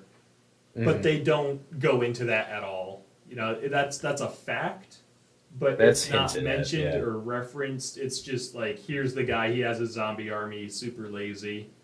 Hmm. Nightmare Luffy, I wasn't a huge fan of. Like he's big and blue, I get it, but I don't know. I didn't. It's I Ors think was a it cool works. thing, It but works for me in the sense that we see Oars going on a rampage with against the Straw Hats and the island in general, and he stops a punch with just one hand. Like I think mhm, it's cool in that sense. It's not something I remember fondly. It's not something I would look back on yeah, and think like, no. is he ever gonna do this again? Because like that was a specific set of circumstances. So The it's a reasons cool I moment. like Thriller Bark is Brook and his backstory, and then Hmm. everything that happens once Moria is defeated, like Kuma showing up, Oh my god, yeah. Zoro's whole standoff. My God, I mean, if that alone was an arc, that is S tier. That is just like awesome to the max. But you Hmm. have a fantastic backstory, new crew member, and excellent post Moria combat. But I just like Moria, his crew. I didn't hate it. I don't want to sound like I hate this arc, but it's definitely not the best arc. It's a little, the pacing's wonky, the battles aren't great, the characters aren't fantastic. But I think it's definitely got its high points that are so well worth it. I mean, nothing happened at the end. It's just incredible. Then you get Brooks' backstory with Laboon, and he just, you know, bursts out crying. We get Bink's sake, which is just incredible and relevant. I think I'm willing to give this a B tier ranking. Yeah, I mean, here's the thing. I agree with you on a lot of what you're saying. I think the fight with Ors and Moria is better than a lot of people give credit for. It's got a lot of really funny moments in it. Um, I don't like his crew members, like One straight sec, up. quick shout out. I forget the exact name. You're gonna have to help me out with this, but like Frankie's new transformation, like the team docking Docking, seven. yeah, you nailed it. Yeah. You nailed it, yeah. No, that was And the then one thing Robin's just like, I'm that not came to going to be a mind. part of that. I would lose all shame as old pride as a human being if I did that. And they're like, "What? It failed because you didn't join us, Robin." But That um, was great. I fully it's a admit. good moment. Hilarious. There's a lot of good stuff with like the Straw Hats working together and just barely scraping by to like stay alive in that fight. It's a better fight than I think a lot of people remember. But Hogback is such a drag. I hate that bit. Yeah. I hate Absalom. Like I hate Absalom and everything with like Lola starts off as weird and I don't love it, but like it ends in a good place, so I kind of forgive the Lola stuff. But like Absalom sucks. I don't even remember the third. Oh, Perona. Oh my god, Perona's Yeah, I was great. going to Never say, mind. you're forgetting Perona. Perona's awesome. I love She was Perona in probably this the arc. best fight because, Usopp just already being depressed constantly as a I'm superpower always now. negative. And she's like, Uh, what? She has her own Enaru we get face. Sniper King back. We get like the 10 million ton hammer that's enough to freak her Yeah. out, and like fake cockroaches. It's a classic Usopp fight. I love too when we first see the negative hollows when they go through Luffy and he's like on the ground like Luffy, what the fuck are you doing? And then it goes through Zoro and he's negative and then all of a sudden they're all just on the ground being negative. Like it's a funny bit. Um, so I do like Perona. And she's the one that kind of showcases like, oh shit, Kuma's here. And he just kind of made her disappear. We don't know what that If you means. could go on vacation, where would you go? And just disappears. Yeah. Okay, Yeah, so yeah, yeah. what's your ranking? Oh, I don't know. What did I put in my personal one? I think I'll put it. What do we put Little Garden? B tier? Little I might Garden's put it B below tier. Little Garden. Below Little Garden? I don't like Thriller Bark that much. There's a lot, like you said, the pacing. Like once we get there is fine. Then we get to the middle part and it's boring as hell. And then we get to the end and it's I mean, no you're breaks. not wrong, and I respect it, but man, I thought it was above Drum Island for sure. Oh, that's tough. From what we have here, I don't feel good having it at the top of B tier. And I that's, don't like that. but we get Laboon, we get Nothing Happened. Nothing Happens is an iconic moment, and I love the connection that we get with Laboon. I just, that's We, we get the musician. It's like, bottom of B tier, I can live with. I just don't fully agree with it. At least it's in B though. We can agree on that. I mean, I've debated putting it in C. I'm not the biggest I Thriller Bark fan. look. You don't want it top of B tier. I don't want it C tier. Bottom of B tier is a compromise. All right, fine, fine. Saba Odi. This isn't even a question. Saba O D tier. This is a clear example of world building, but also threading in a story. Like, there's not. It's like the story itself is so quick and short. Like, it really. It's a longer arc than I give it credit for. It is 24 chapters, but I don't want to click on um, it's pretty brief in most senses of the word. Like we have a couple of different phases. We get the first phase with the ball, and then we get to the island proper, and then we get all that stuff once we punch the have a celestial dragon, which is a fantastic moment. That is the most satisfying punch we were alluding to earlier. But we also get the return of Hachi. We get just Sabaody Archipelago as a concept is super interesting. With like the mangroves getting like bubbles to rise from the ground, I love that from a world building perspective. That's so interesting inherently. We see the auction houses. We see a list of like all the races in the world, and we get a hint of what stuff we might not have seen yet, but like does show up, like dwarves and minks and stuff like that. And then we get the supernovas, the other worst Don't generation. forget, we also get Smiles' first name dropped in Saba Odi. Yep. That is teased at the end after they destroy the auction house, and the auction guy is like, the auction house is down, Dofi, what are we going to do? He's like, nah, don't worry about it. Future's filled with smiles, and it's a great little tease. Mm-hmm. That might even be No, that is at the end of this arc. I think you're right. It is. It is. It definitely is. Yeah, but a lot of really, it's a lot of fun until it isn't. Because once we punch the Celestial Dragon, there's a little bit of fun left. Like And then Luffy, it Law, and just Kid. goes south. Yeah, like you get the Auction House trio at the moment, and that's a really fun moment that gets called back to later in Wano, and then we get Kizaru and Kuma and the Pacifista and Sentomaru versus the Straw Hats, and I love this because while that is the focal point of this arc, we also see the Supernovas being like, "Shit, we gotta go," and you see them all fighting in their own ways, and like we see, what's his name? Hawkins uses ability, and then I just completely forgot about it until he showed up in Wano, and then he uses ability. I'm like, oh, that's really cool. I didn't know we knew that. And it's you just see like everyone fighting. Like we see Capone uses his ability too, and you're like, what are these people doing? We don't get an explanation for a lot of these people. Mm-hmm. We have for most of them now, but we're still missing a couple. But We're missing. it's just No, we've got everybody's abilities figured out. no, we do. But like when we read that arc, I see. I see. I see. it was one of those things where like we could kind of put together what's happening here, but like we don't know specifically. But, We don't see a whole lot from Urogu. I don't even know oh how to man, say I gotta his talk to you about him. I've got some theories. name. Another time we can talk Yeah, off another stream. time. I'm yeah. thinking S tier Solid for introduction. Sabaody. Yeah, I'll agree with that. I like it Where a hell of a lot. Over Alabasta for sure. below Arlong? No, it's got to be above Arlong. Well, I was debating in my head. Like as great as Arlong is when it's Luffy, like I'm gonna save you right now, don't worry.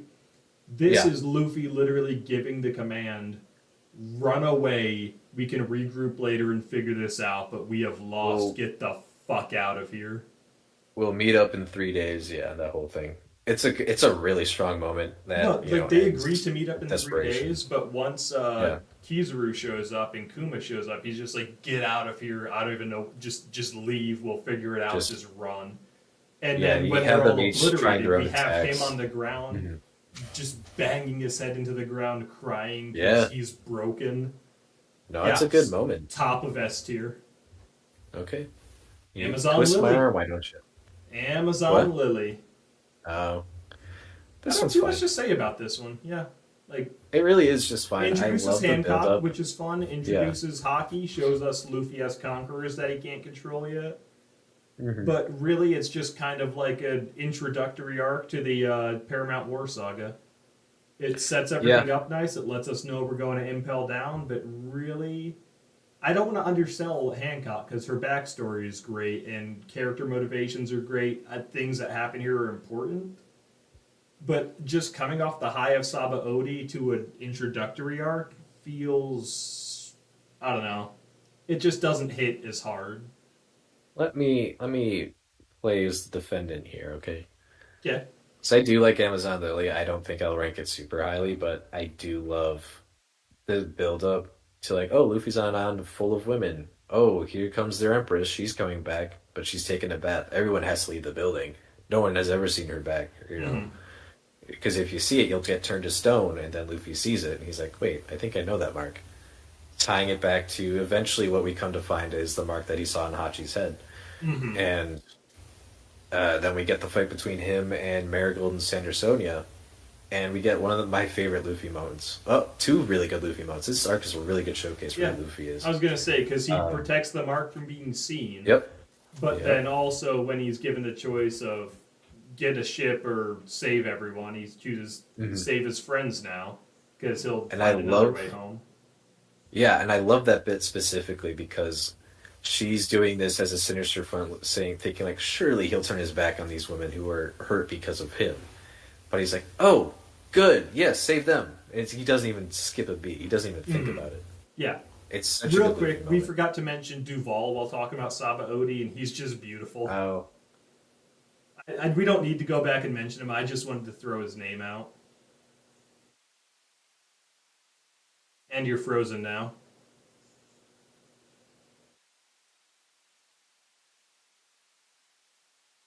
I'm frozen now.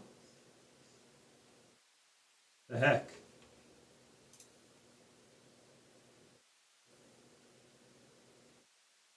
Hello? Huh?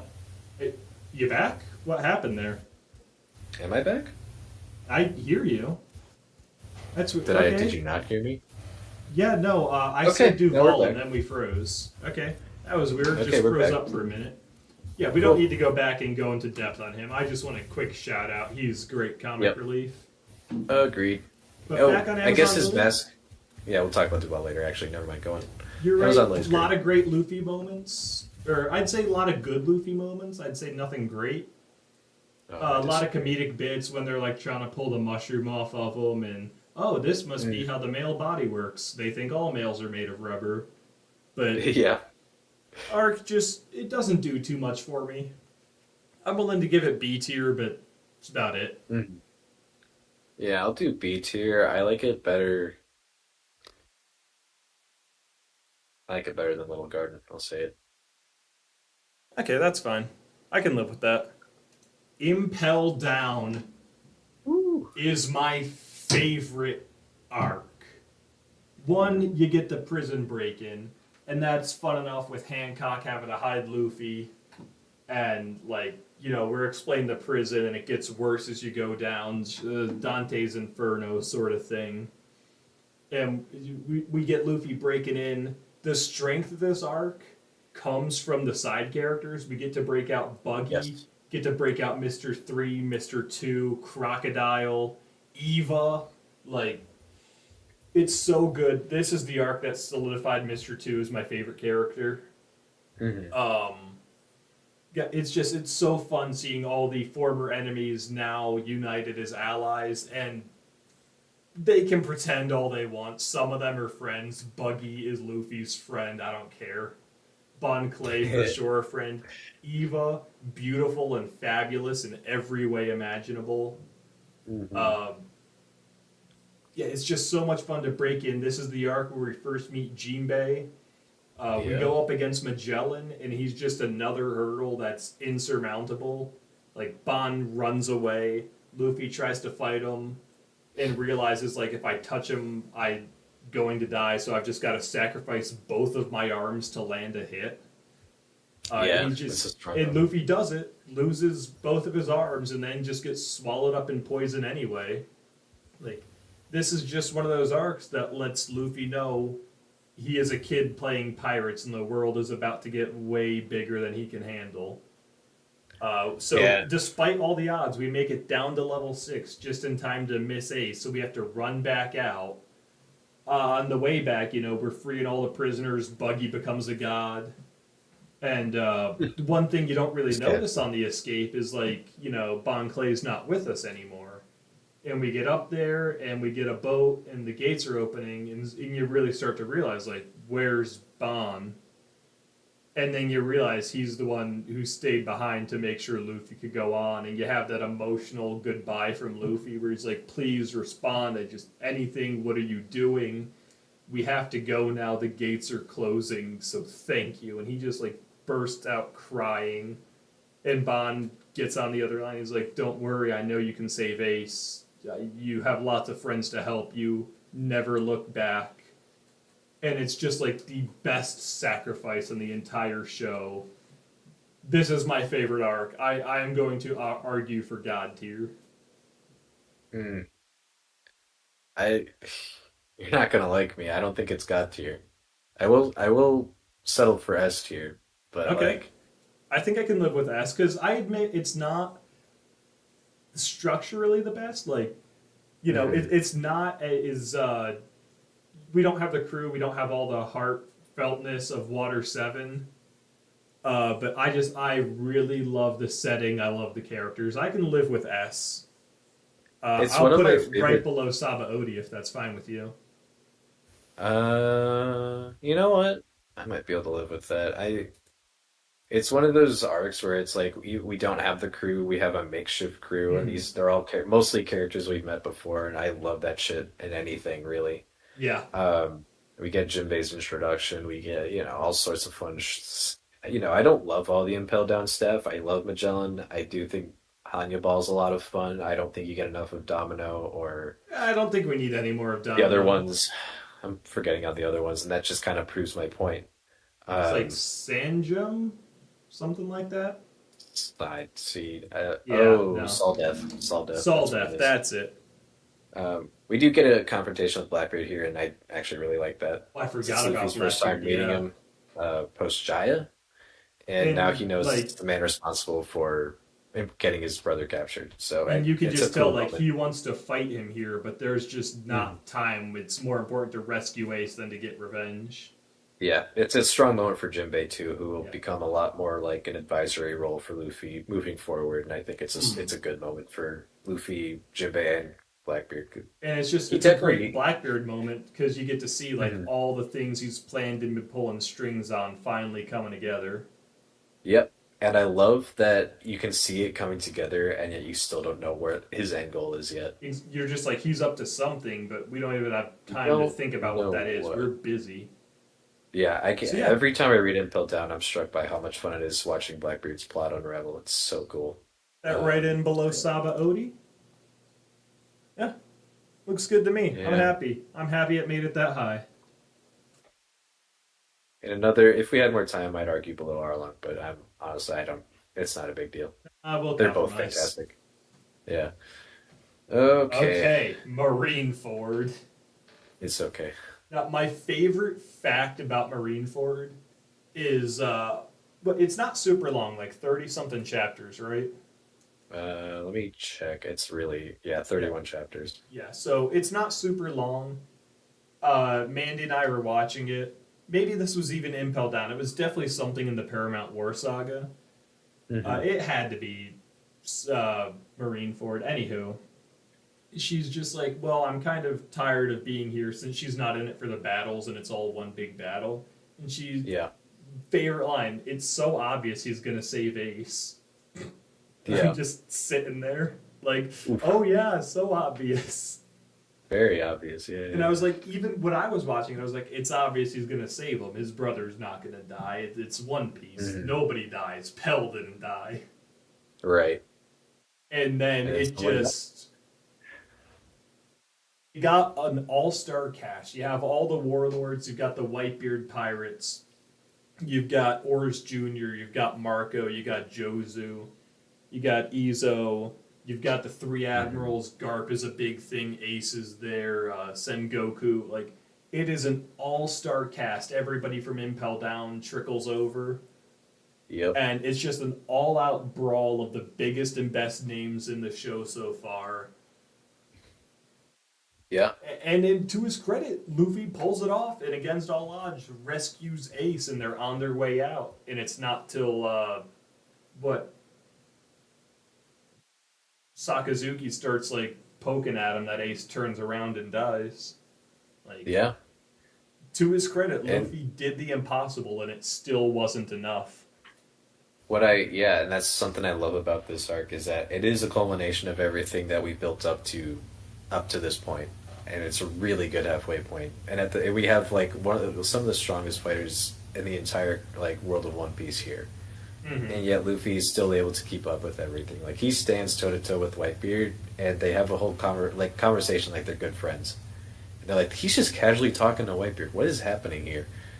And then Whitebeard even goes so far as like support Ace's brother, help him get to the front and free Yeah. him and stuff. It's a really, really good arc that like showcases like I think it's Mihawk that says it like Luffy is just able to recruit people to his side with not with little effort. He's just naturally charismatic and endearing, and he has the ability to get people on his side. You're absolutely And right with Mihawk's him like that's the talking most dangerous power on the sea, and I really love that bit. with him talking to Whitebeard, you're absolutely right. Where it's like, holy shit, he's just like friendly chatting with Whitebeard, and the rest of the world's like, Mhm. what the hell is this? What the I mean, fuck? for Yeah. us, we just met Whitebeard, and granted, we know he's an emperor, but Mm. it's really not until we really learn what the emperors are and who Whitebeard is slash was that you go back and it's like, man, this man was just like talking to the guy who rivaled Roger, and he's like, Yeah. back off, I'm here to save my brother. Well, that's Like, what I love about that. The way this arc is structured is that we get a bit of Whitebeard yeah, fighting no, against the Marines before Luffy shows up, yeah, we're and not then he like shows we up. don't just think he's someone. We know he's big and important and like Yeah. massively strong. but we didn't really know how strong he was until much later. Yeah, we didn't know the lengths of his strength for sure. Yeah, I think we definitely had a good idea of how strong he was at this Yeah, moment no, before the fusion. I'm not saying we underestimated him, but especially like Yeah, going back, especially post Wano, it's just crazy to see Luffy standing there talking to Whitebeard yeah, yeah, I like they're agree. Uh, equals. it's a really fun moment, and And you get then, all of these fun course, matchups at the and end, like of course, you fight. get Shanks showing up and just like stopping Yeah, the war. You get Blackbeard showing up, getting two devil fruits doing with all his those thing. busted out inmates. Like, Yeah, it's insane. so much happens in this arc, and it's only 30 chapters. It And it's really only is such 30 an impressive feat of chapters. storytelling. Yeah, it's Okay. so good. So, God tier? Yeah, yeah, no question. Above Water Not even a 7? question. Ah, Yeah, now it's a question. fuck. I think it's thematically appropriate to put it above Water 7 because it is the climax, and as great as that is for like the crew and their interactions, this is really like the biggest piece of the world at large we've ever had to digest.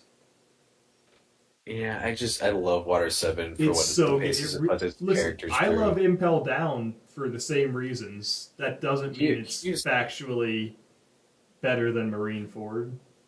this is where it comes down to personal preferences because I love character-driven stuff, which is a larger part of Water 7 than it is Marineford, I think. Um, so ultimately, I think it depends on the day, but I think I ultimately might play Water 7 over Marineford here. But also, like, there's so much good that, like, I'm not mad if either way, you know? I'm going to put it above Water 7 just because I consider Water 7 and Ennie's Lobby like the same thing because they are directly Hmm. the same story, and I'm not about to split them up, and I'm not putting this below Ennie's Lobby. No, I wouldn't. That's Yeah. fair. I don't know. I mean, they're different arcs, you know? It's fine. But No, okay. they're the same arc. They really It's are. fine. No, they're two Okay. pieces of a different pie. Post Anyway, war. post-war. It's tight. Yeah, I mean, like, you get to see the Straw Hats again. Everybody learns Ace is dead. We get to see Luffy like having his spat with Jinbei about how he's like, I just wish I was dead, and Jinbei is like, shut the fuck up, you have a crew waiting for you. Like, are you not their leader? Don't you have Hmm. things to look forward to yet? Just because one You get tragedy the struck, you're going to be a big baby all of a sudden? you also get the Mount Corvo flashback of him growing up with Ace and Oh, Sabo. is that part of post-war? Yep. Oh yeah, Yes, it is. okay, that definitely elevates this arc for me. Like, I think a lot of the Mount Corvo flashback is fun and fine. I don't love it as much until we get to Yeah, the end. But no, it's even then, definitely, it's it's like, not eh. super amazing, but it's great to see him as a kid, and how Hmm. Ace hated him at first, but he's Luffy and he makes everyone love him. Dadan, Yeah, fantastic character, I love her as love Luffy's Dodon. mom. Yeah. Especially at the end, like when we're back in the present day and Garp visits Yep. Windmill Village and Dadan just starts beating him, Just text him. Yeah. and everyone's That's such a going to strong defend moment. him. He's like, "No, stop! She's hurting right now," and she's like, "I'm not hurting. Luffy's the only one who's really Luffy's the hurting." one in pain. Yeah. Oh yeah, you God, know such a what? good moment. You threw this from like C or B tier for me up straight to A tier. Yeah. I'm good with A tier. I think there's a lot of really fun stuff here. Not fun stuff. There's a lot of really like serious stuff. We get, the flashback. We have Luffy thinking about what he's still having. Like him breaking. God, I'm gonna start crying.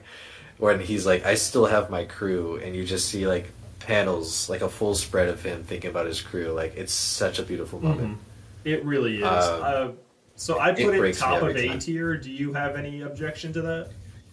Nope, no Yeah. objection. Return It's to Saba leading Odi. really quick. Yeah. Just the lead into the time skip. Luffy being on Ruskaina Island, putting his hat down on the stone, and Rayleigh calling out to him after explaining what hockey is. And Luffy's like, "All right, let's go." And then you just see the hat, and you know what's about to come. It's so hype. And then we get Return to Sabodi. Return to Saba Odi is comedic gold. You get the fake straw hats. You get Luffy's disguise. You have each of the reintroductions of the crew. Um, you have Zoro getting on the wrong ship. and just destroying it. And then when they get on the right ship, he's like, "What's the big deal? I've already been here." And they're like, "Cause you got on the wrong ship." Hmm. You get briefly Duval again. You get a little bit more You get, mystery with Kuma. yeah. And then, tragedy strikes. Like, the Marines are back and they're here to take out the Straw Hats, not knowing the real ones are here or whatever. And this time around, they're just like, oh, a couple of pacifistas, no big deal. You really get to see how much they've grown. It's fast, it's comedic. You get to see little snippets of everybody who helped the Straw Hats during the time skip. Uh, I'm happy giving this a B tier. Ooh, that's high. That's real high. Okay, see, I was trying to not be way off. I really thought you were going to go higher than B tier. I'm okay if we drop No, this a little up. I was like, I should be nice, right? No, okay. no. I don't I know. hate the fake Straw Hats. I really don't like them. I No, think they're they're hilarious. They're so no. good. I hate Damalo Black. I think he's like he. It's not even entertaining for me every time I read this. Like we get Really. like it.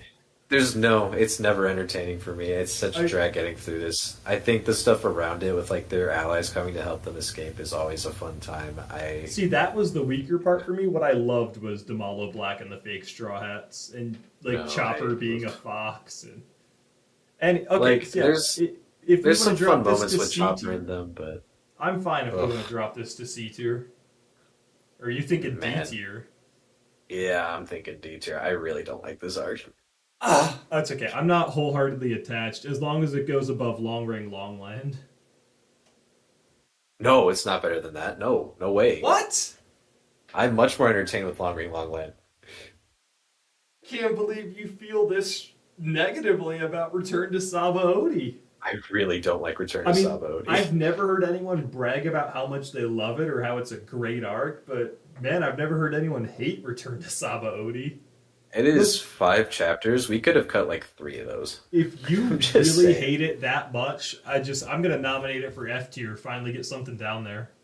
Yeah, I'm okay with that. I really don't Right like it. next to Fishman Island. Oh boy. I the villain sucks. The setting is great, it's beautiful, but like the Mermaid King sucks. The prince and princesses suck. The plot sucks.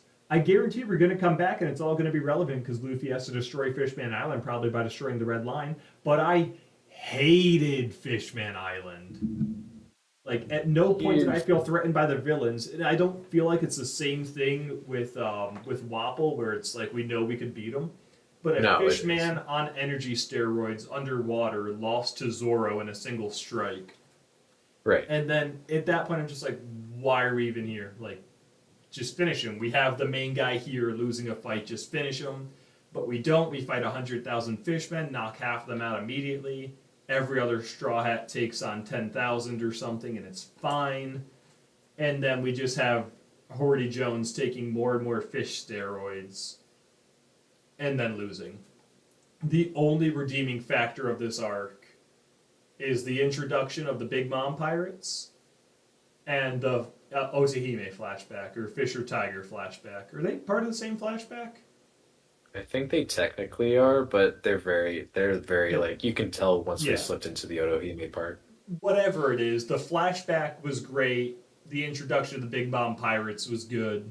The rest of the arc did not enjoy even a little. Here's the thing. I'm not gonna fight you too hard on this because I think there are some points that I agree with you on. I like the location of everything. I like seeing Kami and Papagu and Achi again, even if they don't serve a huge purpose in this arc. Mhm. I honestly I don't hate Neptune. I don't care one way or the other about 2 of the princes. I like Fukaboshi a little bit more probably than you do. Um, Probably. him working with Luffy to fight Hody underwater is somewhat interesting. I think a lot of that final conflict, like on its surface, like I don't think it's super interesting. It's when you get into the ideologies of what makes Hody tick, and when you find out that it's nothing, he just hates humans because of the environment he was raised in. I think that's where it Mhm. gets a little interesting for me. No, like the racism aspect, I'll admit, definitely adds to the villain character, and the fact that he's like Arlong, except he's willing to go the extra step and even hurt fishmen who don't agree with him. You know, it Right. really paints him as just the evil kind of racism. I mean, Arlong, granted, evil, but at least he was understandable and loved fishmen. Horty Jones just hates everyone who isn't on his side. Yeah. But especially in hindsight, Luffy had Gear Fourth during all this. At any point, he could have gone Gear Fourth, ended it all in an instant. There was never any threat or tension. It like the Noah falling doesn't even make sense. Luffy could have just Gear Fourth it and just bashed it to pieces. The thing with all of that, because I again don't, I kind of like that moment, not in the sense that like there was no tension. There's like a little bit of tension when you're reading it the first time. You don't know about Gear 4, and I think that helps a little bit. In hindsight, there's no tension. Moment of, there's some, but even then, not much. I mean, I appreciate like them upping the stakes with it continuously. Like first you have Vanderdecken, who I don't love Vanderdecken. No, he as a secondary villain, he's just worthless. He's creepy. He sees his 3-year-old. He's like, I'm gonna woo her when she's of age. And it's like, well, no, that just feels like grooming still. Like I don't like that. Yep, it's just weird. No, he's weird for sure. I don't think anyone's supposed to defend him. No, that's the idea of a villain usually, but he throws the Noah at Shirahoshi, and I like that. Like that already, that's like, oh shit, if that gets to her, if she's still in the plaza when that hits, like that's going to ultimately sink Fishman Island, kill everybody with the pressure, whatever. And then you have the stakes heightened when she starts swimming, and I hate that they have to tell her to swim not directly above the bubble. Like I think that's really stupid. But she does, and then you have Hody kill Vanderdecken or knock him unconscious. I don't even know if he's dead. I think he might be dead. No confirmation on that yet, as far as I know. But nobody fucking cares. And the ship starts falling again. It's like, well, I thought we were going to be free of this, but turns out we're not. And there's absolutely no way to stop it without destroying it and breaking the Fishman's promise to Joy Boy. And it's like, oh shit, that's a lot. And then you have Luffy beating it up with, in the back of his head, thinking about, well, we went on a 2-year training period, so we don't have to lose anybody ever again. So I like that motivation for him to destroy the Noah, even if, maybe Gear 4 is in his back pocket the entire time. But yeah, I think a lot of the stuff around that is just mid. I don't think it's bad. I don't think it's necessarily good either. It really is like I don't know. I don't actively hate it as much as you do. Honestly, it's serviceable. It's good showcase for showing how strong the Straw Hats have become in the last 2 years. It's good for, showing just what kind of fishmen we're dealing with when we eventually get to the Reverie. The flashbacks are phenomenal. Yeah. I think these are some of the better flashbacks of the entire series, honestly. I really like them. I will promote this to D tier, but that is it. I will not say it's better than D. Okay. I might be okay with that if we put it over Syrup Village. Fine. Because there's a lot of good stuff here. That's like, we get the introduction to Joy Boy. We, read more of the poneglyphs. We get... we do have one of my favorite jokes in the entire series. So, Frankie's talking to Tom's brother. I forget what Tom's brother's name is. And Luffy shows up, and he's like, who's this? He was like, oh, this is Tom's brother. I'm having him take a look at the ship I built. And Luffy just like, you see the dots over his head, and he's just like, okay, so this ship is Tom's brother, and he's building you a Frankie. It's like, no, what? Yeah, just gets it completely wrong. You know what? Sure. Just gives him a thumbs up and says, you got it, buddy. It's very funny. My other favorite joke is when we get like the Little Mermaid like kids, and they're named like they have a similar naming scheme to the Germa brothers, where it's like each it's Japanese numbers, and we get to Yon Poko or whatever, and the other person's like Yon Poko too, and they're like, wait, hold on. It's very funny. But yeah, a lot of big important stuff being set up here. Yeah. Even if everything surrounding it is mid.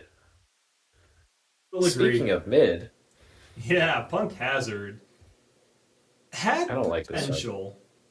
It had, but you got the Yeti Cool Brothers, you got Brownbeard, you got Caesar. I don't hate Brownbeard, but he really doesn't do much. Like as a character, he's fine, but he's just kind of there. Uh, Well, I like him because he shows up as a threat to the crew, and then throughout the arc, you just get, he's being beat to the ground, and then you hear more and more about how Caesar absolutely fucked him. And he's just such a tragic character by the end of all this, and then he goes with the Marines. He's a sad character. I do That's why I like him. love like this was a great introductory arc for Law and the Pirate Alliance where he's like, we're gonna take down Kaido. Dude, What I Law's a love saving is grace to this.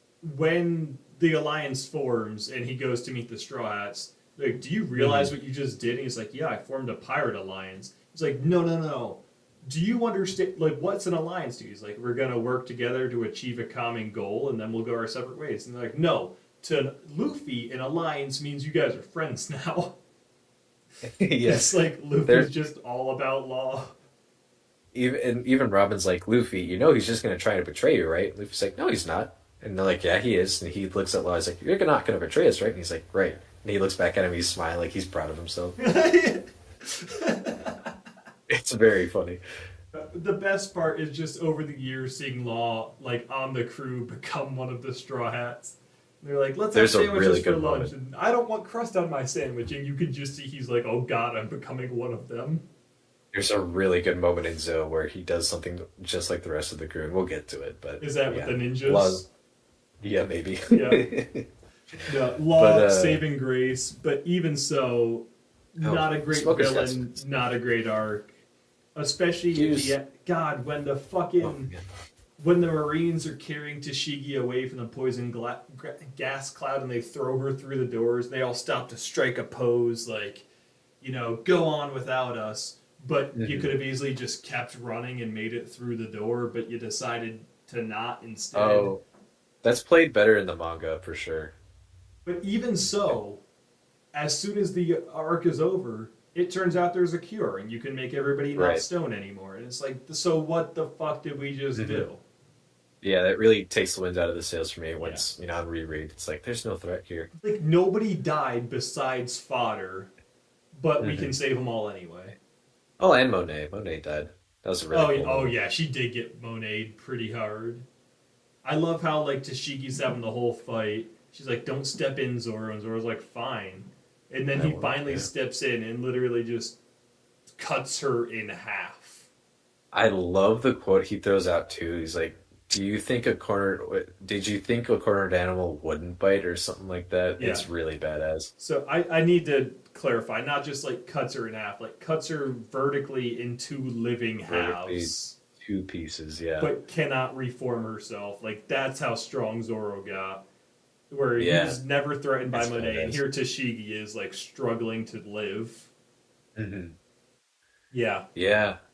I love, real quick, too, like everything with Law in this story. Like, you get teases of his backstory with the Doflamingo pirates. I think a lot of this arc is retroactively made better by Dressrosa, now that I think about it. Just getting bits and pieces of who Virgo is and him coming in and seeing his Yeah, interactions the with Virgo G5, reveal like, was definitely fun. it's really good. But Honestly, the more I think about it, the more I'm growing on this arc. But you it also really get that bugs me moment that with- Brook doesn't do anything the entire time. No, he really doesn't. He, He helps stays on the Kinemon a little ship, bit. and then he eventually goes inside and just like runs with everyone, but doesn't do anything. I'll give this He arc a helps with C Kinemon. tier. He helps Kinemon out. a I little forgot bit, about but Kinemon. Yeah, I didn't like Kinemon or Momo in this arc very much. They were fine by I the would- end, but Yeah. it took them a while to grow on me. Here's the thing. This was the first arc where I caught up and was reading weekly. And seeing Law revealed as a warlord of the sea absolutely broke my mind. Because he's one of my favorite characters even going into this arc, and we didn't know anything about him. I just loved Right. his design, and then he He's so showed up. cool. I'm like, whoa. And then he gets that moment, and we meet Kinemon, and I'm like, oh, a samurai. This is interesting. Maybe he'll join the crew. I'm very curious about what this is leading to. And then we see Law going up against Virgo and with Smoker, and he has that really good moment where he's like destroying the production, the machines that are producing the gas or whatever. It's the drug, right, that he destroys. The sad. And he does a massive like room and destroys and like cuts off like half the mountains around the island. He's like, now that the gears are broken, there's no turning back, and it's such a cool moment. I got chills reading it. Like, it's a strong arc. I think the MacGuffin of Land of the Dead doesn't hit as hard as it probably should, knowing that you can get cured from it pretty easily. Yeah, is it really The Land kids of the stuff. Dead or just Land of the temporarily incapacitated? Land of the oh shit, I'm claustrophobic now. Yeah. And then you get the kids stuff, which does lead into some stuff later on. That's cool. Yeah. And Mocha MVP, that actually affected me the last time I read that when she's No, I don't care holding about candy any away of the from her kids. I hated all It- of them. The it only hits a little reason harder, this for is sure. S tier for me is the Yeti Cool brothers. Yeti Cool Brothers, they're so cool. They're so cool. Let's put cool in every sentence. Cool, cool. I'm still Yeah. waiting for there to be a reveal about them where it turns out, like, they were the experimental numbers or something, or the numbers that Mhm. frickin' Vegapunk made. Like, I'm hoping there's something to them that in hindsight makes them kind of cool, but even so, watching through, they're worthless. Yeah, I thought it was implied that, but I must also probably misread that. No, it was implied. Like, a lot of people, there's enough dots they've connected that aren't they numbers of Mhm. some sort? But it was Yeah, never directly stated. And I'm just hoping somehow, I don't even need them to show up again, just explain that they were something more than nothing. yeah. Okay, C tier? so we thinking C tier? Yeah, I'm thinking. Shit. Man, this might be bottom of C tier. Yeah, I'm okay with that. Yeah. Could even bump it to top of D. I don't know. I like C tier though. Yeah, I'm fine with C tier. Like, it still has good moments, like Law. Hmm. You get Gum Gum Everything. UFO. Law. Yeah. Like, it's not a bad arc. I don't want to bump it all the way down to D. Okay, Yeah. but on to Dressrosa. Ooh. I mean, This one granted, I benefited a did not lot read from Dressrosa. I everything. only watched it. But, like, filler Uh-oh. aside, there's a lot of Dressrosa I like. There's a lot of Dressrosa I don't like. Here's the thing. Yeah. The manga, it takes about 102 chapters to get through, and the anime, it's 118. That's 16 extra episodes. That's Yeah. not filler. It's just padded the fuck out. Yeah. It's really bad. It's atrocious. It really Um, is. The tournament, a lot of fun. Maybe we dropped a few too oh, many names in that. We could have taken some of those out. yeah, especially Uh, since none of them come back. Or a few of them don't come back. Doflamingo's top commanders. I like Diamante. Treble was there. Pika also existed. We don't need to talk about trouble. Yeah, no, I don't even love Diamante. I just liked him. Uh, Uh, there's a lot of really cool stuff in Dressrosa. I feel like it's a little bloated. Um, I think the uh, pacing gets pretty bad, even in yeah, the manga towards the end of it with the birdcage. I Um, liked all the toys though because it's a great environment we yes, just walked into, and then you realize it's turns all out, people, yeah, and a lot more then you sinister. realize that oh shit, the toy soldier is oh my god, I'm blanking on his name. Kairos. Kiros. I know Kiros. Okay, yes. The reveal that it's him, and then when the spell is lifted and you just hear the singing happening, and he busts in and cuts off Doflamingo's head. Yeah, it's a cool Kiros, moment. great character. Toy Soldier Kiros, also great. Just loved him altogether. The His dwarves were backstory is great. really fucking Yeah, tragic the too. Like backstory holding was amazing. Scarlet Holding in his his hands dead like wife, that. who's only dead Yeah, because he wasn't there, because he was turned into a toy. she doesn't even recognize him. That's Yeah. God, it's good. They're just like him crying but not being able to produce tears, can't even feel his dead wife's body, and then his daughter resents him her whole life. Not whole life, but Yeah, like up until yeah, painfully tragic, and he never stops fighting. He is one of my favorite characters. Not he's because he's damn all big cool. and muscly. He's such a loving person who just wanted That nothing dude, but goodness. his relationship with Rebecca is you cannot prove me wrong. It's the heart and soul of this arc. Mhm. It's what it ends on ultimately, and I think it works for me. 100%. We also get Law's backstory while we're on the topic of backstories, and that's also phenomenal. A fight with Um, Doflamingo, pretty great. I mean, just like everything with Corazon, Rocinante, oh, like that was yeah. just fantastic. Like you said, Law's backstory great. Just where he puts on that biggest smile and then Even goes though he's and dies, bleeding. but refuses Yeah. to die until Law is safe. And I Law love that having to hide flashback under his too. friends' dead bodies. Oh my god. Yeah. What I love about that too is while it sets up Law's backstory and past, it also takes the time to be like, this is also around the time when Virgo infiltrated the Navy. So when Law Mhm. goes to get help from the Navy, that's who he Oh my happens to god. run Yeah, into. and then when you see him hand that, Uh, and it's just like, oh shit! Like, yeah, like you're it's just brutal. trying to yell at the TV and stop him because you know exactly what that is. Oh, And that then at the might be the same best time, reveal. too, you also get Diaz Drake's I was father, gonna Diaz say, yeah. Barrels. They're briefly mentioned. That's how he ends up joining the Jeremy Navy not because have they're been like, working for the Marines the whole time. yeah, and they're like, there's a kid that I want you to rescue, and that's Corazon talking to Sengoku, and he's like, all right, we'll pick him up, and they pick up Drake instead of Law, and it's like, oh man, this is like, it's really good world building storytelling. It's Yeah. just so good. It's the perfect twist that then gives Law the perfect cover to escape when they pick up the Hmm. transmission that the Navy's got a kid. Yeah, it's good. Yeah. No, that And really then, that all ties together so well. And yeah, then we the also, fight is great. Doflamingo's an absolute monster, like sewing mhm, his heart back together to restart it. Uh, yeah, easy A don't tier for forget. me. This, yeah, I'll agree with Day tier. I do really want to quickly mention this. We also get Bellamy's return here, and I think he's a Oh, stronger character here than he was in Jaya. disagree. I I hated Bellamy love in this Bellamy. arc. I love Jaya Like, Bellamy, like I said, but this mhm. Bellamy was whiny and worthless.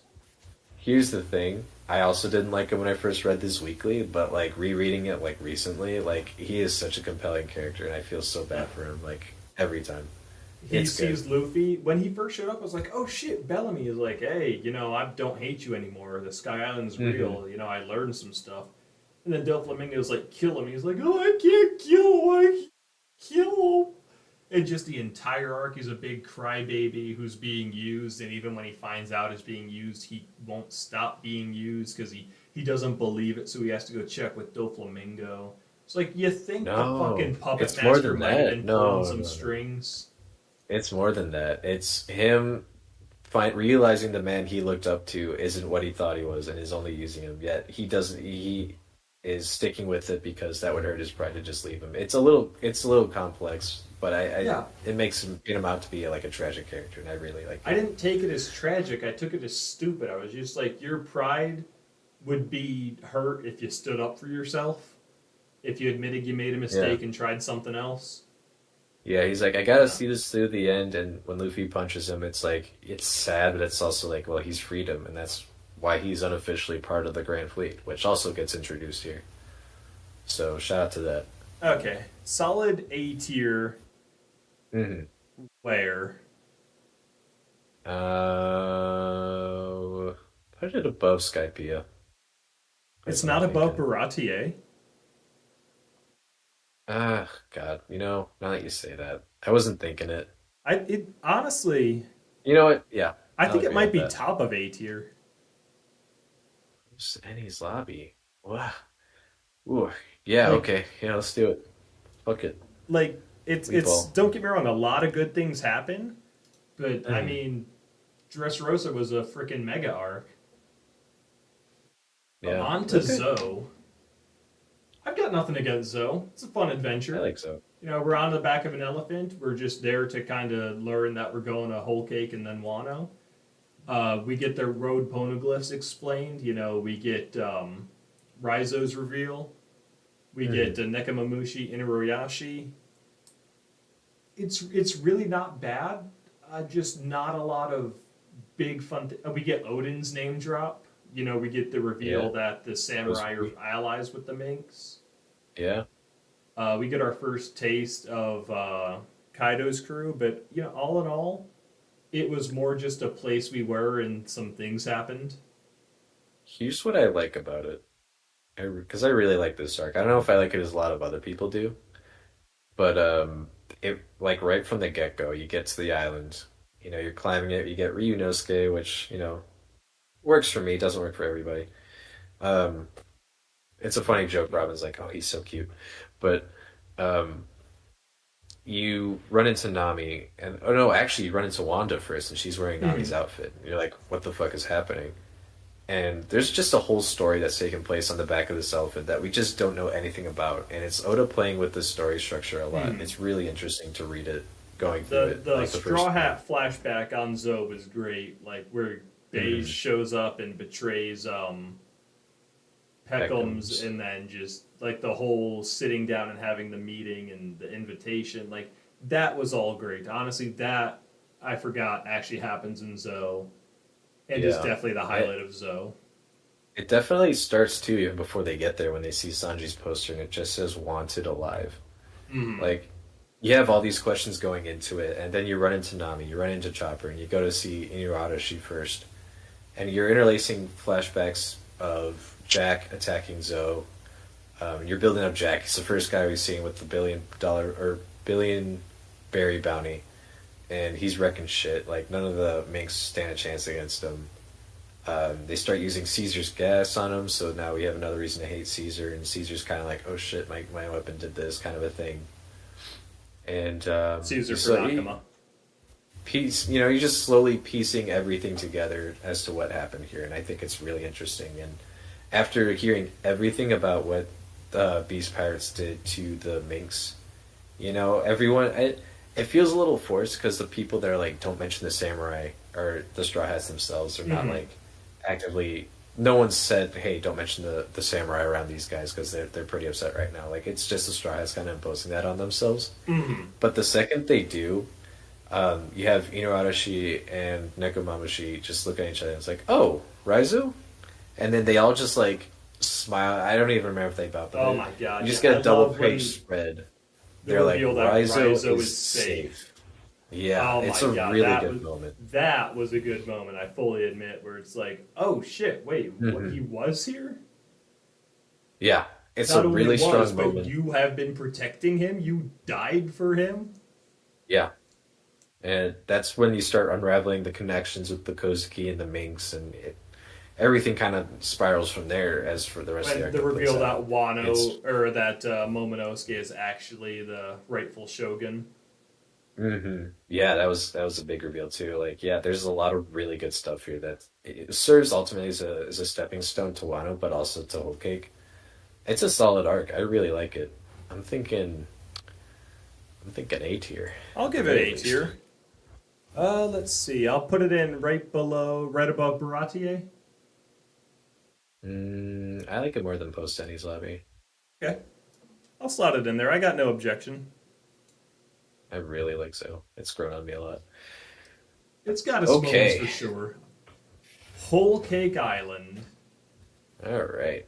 Not my favorite. Here's where I fall on it. It starts strong, and then we get to the Seducing Woods. And then we get some really fucking good One Piece as soon as we leave the Seducing Woods. And then we get to meet up with Capone, and then we get to the wedding itself. Like, that stretch of Whole Cake is really fucking good. And then you get... I think the plot kind of meanders as far as pacing goes once we start running away and start building a new cake. I don't think it's bad necessarily. I think reading it, not week to week, was definitely a benefit. I think just binging it, or I guess what I'm founding is binging it, really helps. Because reading it week to week and just seeing Big Mom scream wedding cake every week was just kind of grating and got old quick. But ultimately, I've come back into loving this arc by the end of it. I think the last chapter is one of the strongest chapters of this arc. It might be my favorite chapter of this arc, truly. It's really good. You get, Katakuri's flashback with Brûlé. You get Carrot patting Sanji on the head saying, don't worry, Pedro died so we could live. And then she starts crying. And God, it's such a good chapter. But, there's some Pedro, parts here that's just... Which, fantastic character, fantastic send-off. Still waiting to find out he's fine. This is actually one of my favorite Brook arcs. Like I loved seeing him Yes. do spy shit with Pedro and then have to go up against Big Mom real quick. That was fun. He has that Then badass line real quick that he's like, "What person plan?" He says, "Young lady, what person plans to die?" And you have that badass double page spread. Oh, it's so good. like Anyway, the whole thing where he gets taken captive and then freed, and then he's the one to break the picture of Mother Carmel with the 100 Luffy's bouncing out of the cake. Like the he's also setup got to the Whole rogue Cake was a monoglyph little rubbing. yeah, it was a little slow, but once things got Oh, I love rolling, it. it definitely was a lot of fun. Like all the Hmm. groups, I didn't like the seducing woods. You're not wrong. Yeah, Even the cracker stuff just felt a little forced. Where it's drawn out. It's a yeah. little. It's not But great. especially once we get back from all that, and like Sanji, Mitzi wants to be back at the crew. We have the meeting with Bej. Hmm. Um, one shout out to the meeting with Bej when everybody's all dressed up and we go sit on the couch. Luffy sits down. He's like, "Are you Bej?" And he's looking at the baby. And Oh, they're like, "No, he's a baby." And who's the wife? Not Lola. Chiffon. chiffon. Yeah, And then he's like, "Well, are you Besh?" And he's like, "No, just shut up. He's not here yet." that might be filler because that's not in the manga. No, It's that's good though. go back and check. I'm sure that's there. And No, I just like read it. he doesn't know who anyone is, doesn't recognize Caesar, just classic Luffy.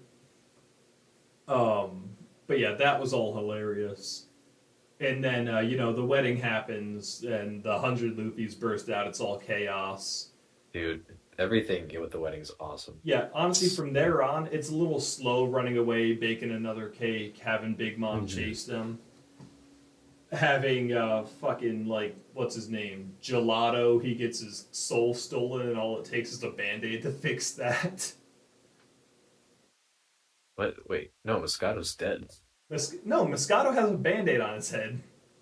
I no, I might have to see a picture because I really thought he was dead. I'll find it. Yeah, he gets his soul ripped out of his body, shows up later with the band-aid. Hmm. Like, doesn't even make Okay. sense. Anywho, and then of course the Katakuri fight is amazing. Ooh, yeah. I glanced over it, but that's probably one of my favorite fights in the Yeah, series. just the actual like learning future sight on the spot. Literally, Katakuri is just a better Luffy that Luffy needs to overcome. Not gonna like do a deep dive into it, but fantastic You fight. could. You could go deep Uh, and dive into it. It's really good. As much as I'm not a huge fan of Whole Cake, I think this qualifies for S tier. Oh, God, I want to say yes. Oh, and Big Mom's backstory. Okay, maybe. Huh. That's tough. Um, I think it goes in right above Alabasta, but below Arlong.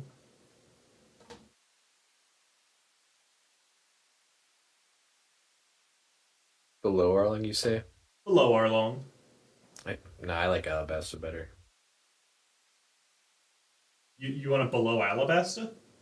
I do. Okay. I'm I fine think with that. Alabasta's Like I fun. said, not my favorite arc, so no hard feelings.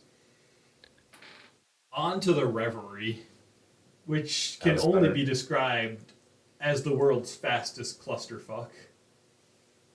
I love Reverie. It's just It's here's not a handled reveal, well here's a in the reveal, anime. here's a reveal, here's a reveal, Mhm. here's a setup, here's a setup, here's a setup, here's a setup, and the arc is over.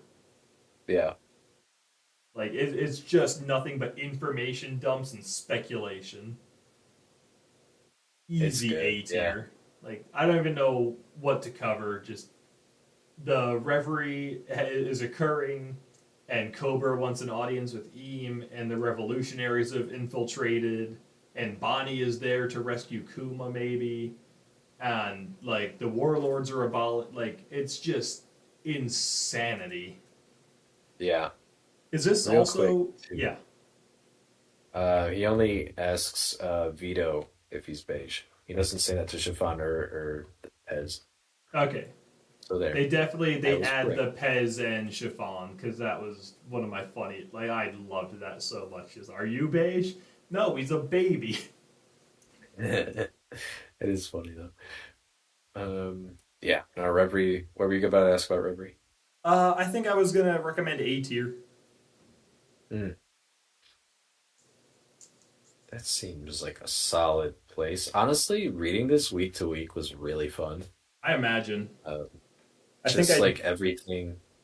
That actually I might think put I it up to S. started reading at the Reverie right before we got to Wano. Maybe like end of Whole Cake. I started. I want to say that's around when you caught up. I'm not It's 100% it. I certain know on it's that. somewhere around there. I just forget if it was Reverie or Wano. Yeah. Feel like it was Reverie. Just seeing one of my favorite things in any story is when like side characters that have interacted with our main cast meet up with each other for the first time and they're Hmm. talking about like the main cast that we know and love and have been following forever, but like they're like gushing about them and like you see Vivi and Rebecca like talking about Luffy and they're like, oh, this is great. You know, he's a pirate really, but we love him. And then Dalton shows up and he's like, wow, Vivi, you've really grown. And they're like, have you seen the newspaper? He's like, yeah, I just about stared the holes through the paper. And Rebecca's like, are you a fan of Lucy too? And he's like, yes, I'm a big fan. It's just, they're all gushing over him. Hmm. Meanwhile, you have Sai and Leo there. There's technically pirates, but not because they're guarding their respective princesses or whatever. And a lot of Yeah, this, you get for CP this arc, Zero like more formally mhm, introduced with all of them. we see Kuma, we see Bonnie. Yeah. Um, no, So the this only question is this above or below Dressrosa? you really want this in A tier, don't you? I'm thinking S tier. S tier? Yeah. It's only become better and better as we learn out more about what happened there, you know? Okay, okay, Oh, I can go with S. we meet the revolutionary captains too. Like everything's just Oh, I ramping wasn't up. a It's fan of so good. them. I don't mind them, but I don't have any positive feelings for any of them.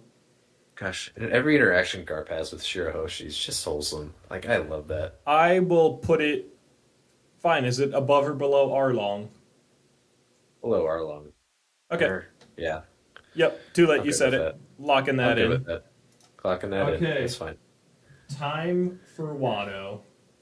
Who's Oh boy. got 5 years to spare? Seriously, that's problem number one.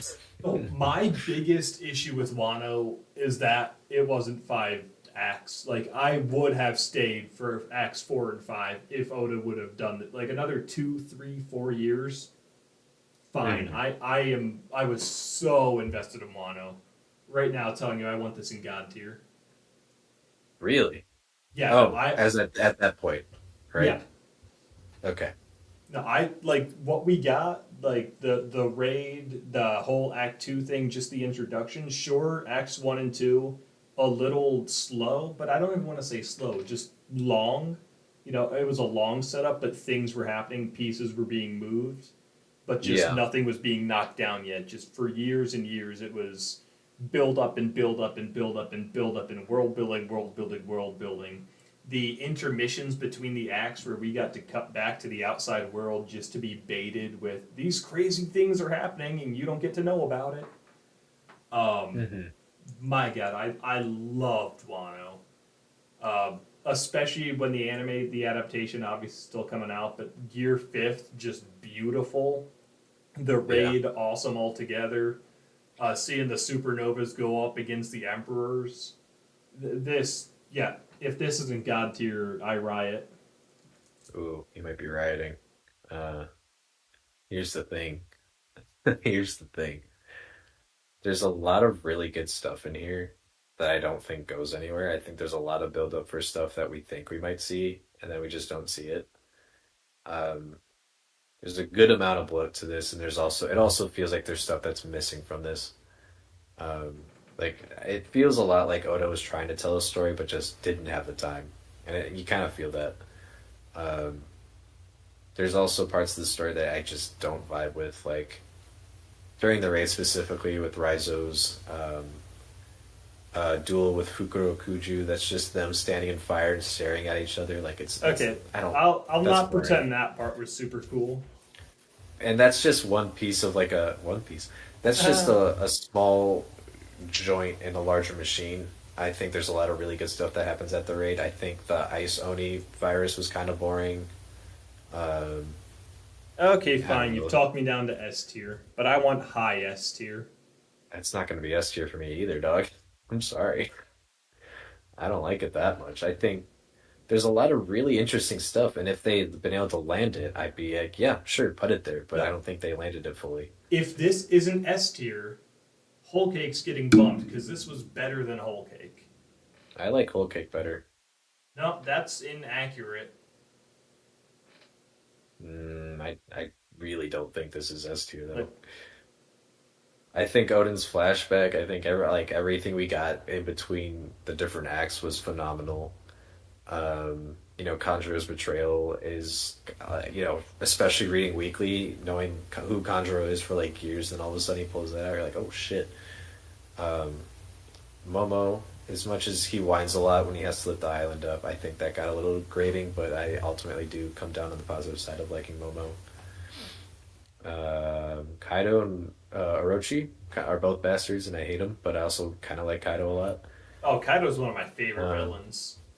Like he's Straight up, definitely I do evil, think he's really good. but there's some code of honor to him. Yeah, He's so complex. No, you Yeah. will not get me to put this below Whole Cake. S tier is the lowest I will go. And even then, I want it to be high S tier. it's not going to be above Impel Down or Sabaody. There's just no way. There's just no way. You get Can you call it everything with above Yamato. Alabasta? No, I can't. Not in good conscience. What do you mean? Fine. Fine. But look, you're drawing the line there. I'm drawing the line here. That is absolute. I will not budge another inch. It is one step above Whole Cake. That is the lowest No. I will go, and I am upset about it. Listen, what if we put Whole Cake in A and then also put Wano in A above Whole Cake? No, even if Whole Cake drops, I'm not putting Wano below S. Like, It's definitely not S though. it's so good. Up to a point. The rate is just a little bit. It No, felt like it was no, trying to no. capture the magic of the stuff in Annie's lobby and just Uh-huh. didn't. Oh, okay. It So just just didn't. because you don't like a slow burn means it's not S tier. The rate is not a slow burn. It is just chaos for like 50 chapters. It is way too long and bloated. Okay. And we even didn't then, it need still the feels like we Yakuza didn't get enough of bosses. it. What? We didn't need the Yakuza bosses. You're not wrong. No. Okay. But I mean, if the raid had failed and we went into Act 4 and then Act 5 tried a different raid, I would have been so fine with it. Like I'm fine with how it went.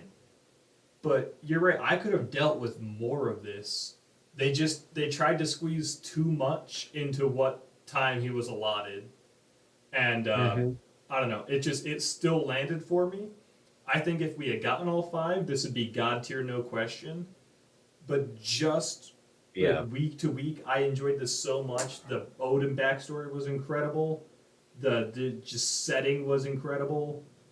Gear 5th, incredible. Kaido, incredible. Like, the supernovas, amazing. You had Zoro, like, going all out against King so much so that he literally encounters death. It's bloated, and there's a lot of pieces they could have changed or removed or postponed. But the parts we did get, they landed so hard for me. Yeah, I don't know. Going into Act 3 after the flashback for Odin, like, I 100% would agree. Like, if this arc were to continue its momentum, this would be easy Goda. This would be easy S tier. But, like, we also got stuff like Big Mom getting amnesia. We got what else? What else was I going to bring up? Oh, everything with Yamato just not joining the crew still rubs me the wrong way. I just I feel like never if you're wanted going to Yamato to join introduce the her, crew. I'm fine with Yamato not was- joining the crew. well, it's not even like if you wanted her to join the crew. It's the fact that they were teeing her up so strongly to join the crew, and then she just decides, "Oh, no, I'm good." No, they Like, it were. just- You know what she said every No, they fucking weren't. 5 minutes was, "I'm gonna go out to sea with Luffy. I'm gonna go out to sea with Luffy. I'm gonna go out to sea with Luffy." Why? Because I'm Odin, and that's what Odin would do. By the end of the arc, she comes to the conclusion she isn't Odin, or at least doesn't need to literally be Odin. She can just live as he would. But Luffy never once said, "Yamato, you're going to go out to sea with me." Every Straw Hat is only a Straw Hat once Luffy invites them and they accept. She was never invited. She declared it herself, and I never once bought into it because I knew Luffy had not invited her onto his ship. Everything about it was hinting that, she probably would. I'm just No. saying. I don't I'm just care saying. if that's I'm just how you saying. interpreted it. Factually, that's untrue. I wanted God tier. You wanted a bottom of S as a compromise. Below whole cake. Okay, guys, so that was this stream. Oh, what about Egghead? Hold on. I don't even know how to rank Egghead. Like, it's still ongoing. Here's what I propose. I meant to text you about this. What if we make an additional tier and say, like, potential blank tier? And just put it below whatever that tier is. Like, if it's potential Sabo tier, you put it below Sabo tier and say potential Sabo tier. Nah, I don't just want one thing. Let's rank it as best we can, and we'll come back at the end of Egghead and see if we need to change it. Okay. I think this is S tier then. See, I was thinking A tier. Like, Are you saying it's this is good. It's fake? really good. You got the Water 7 parallels. You got, CP0 I've been waiting for. You got the Saba Odi parallels. Actually, wait, give me a minute. Because, let's see. Give me a minute. You know what? Yeah, with everything we've gotten about the Gorosei and Emu and the rest of it. Yeah, okay. This is S tier. I'll go for S. Yeah. What do we think? Above Reverie? Yeah, that's fine Yeah. with me. I think that works out perfect because it's like all the payoff to Reverie. And that one was Right. easy. They go hand in hand, yeah. Okay, well that is our official One Piece tier ranking list, I think that looks a lot more fair than a lot of people's. Yeah, well, we have A the lot right of them opinions. is They have like their own. all S and G and a couple A, and then like Foxy at the bottom.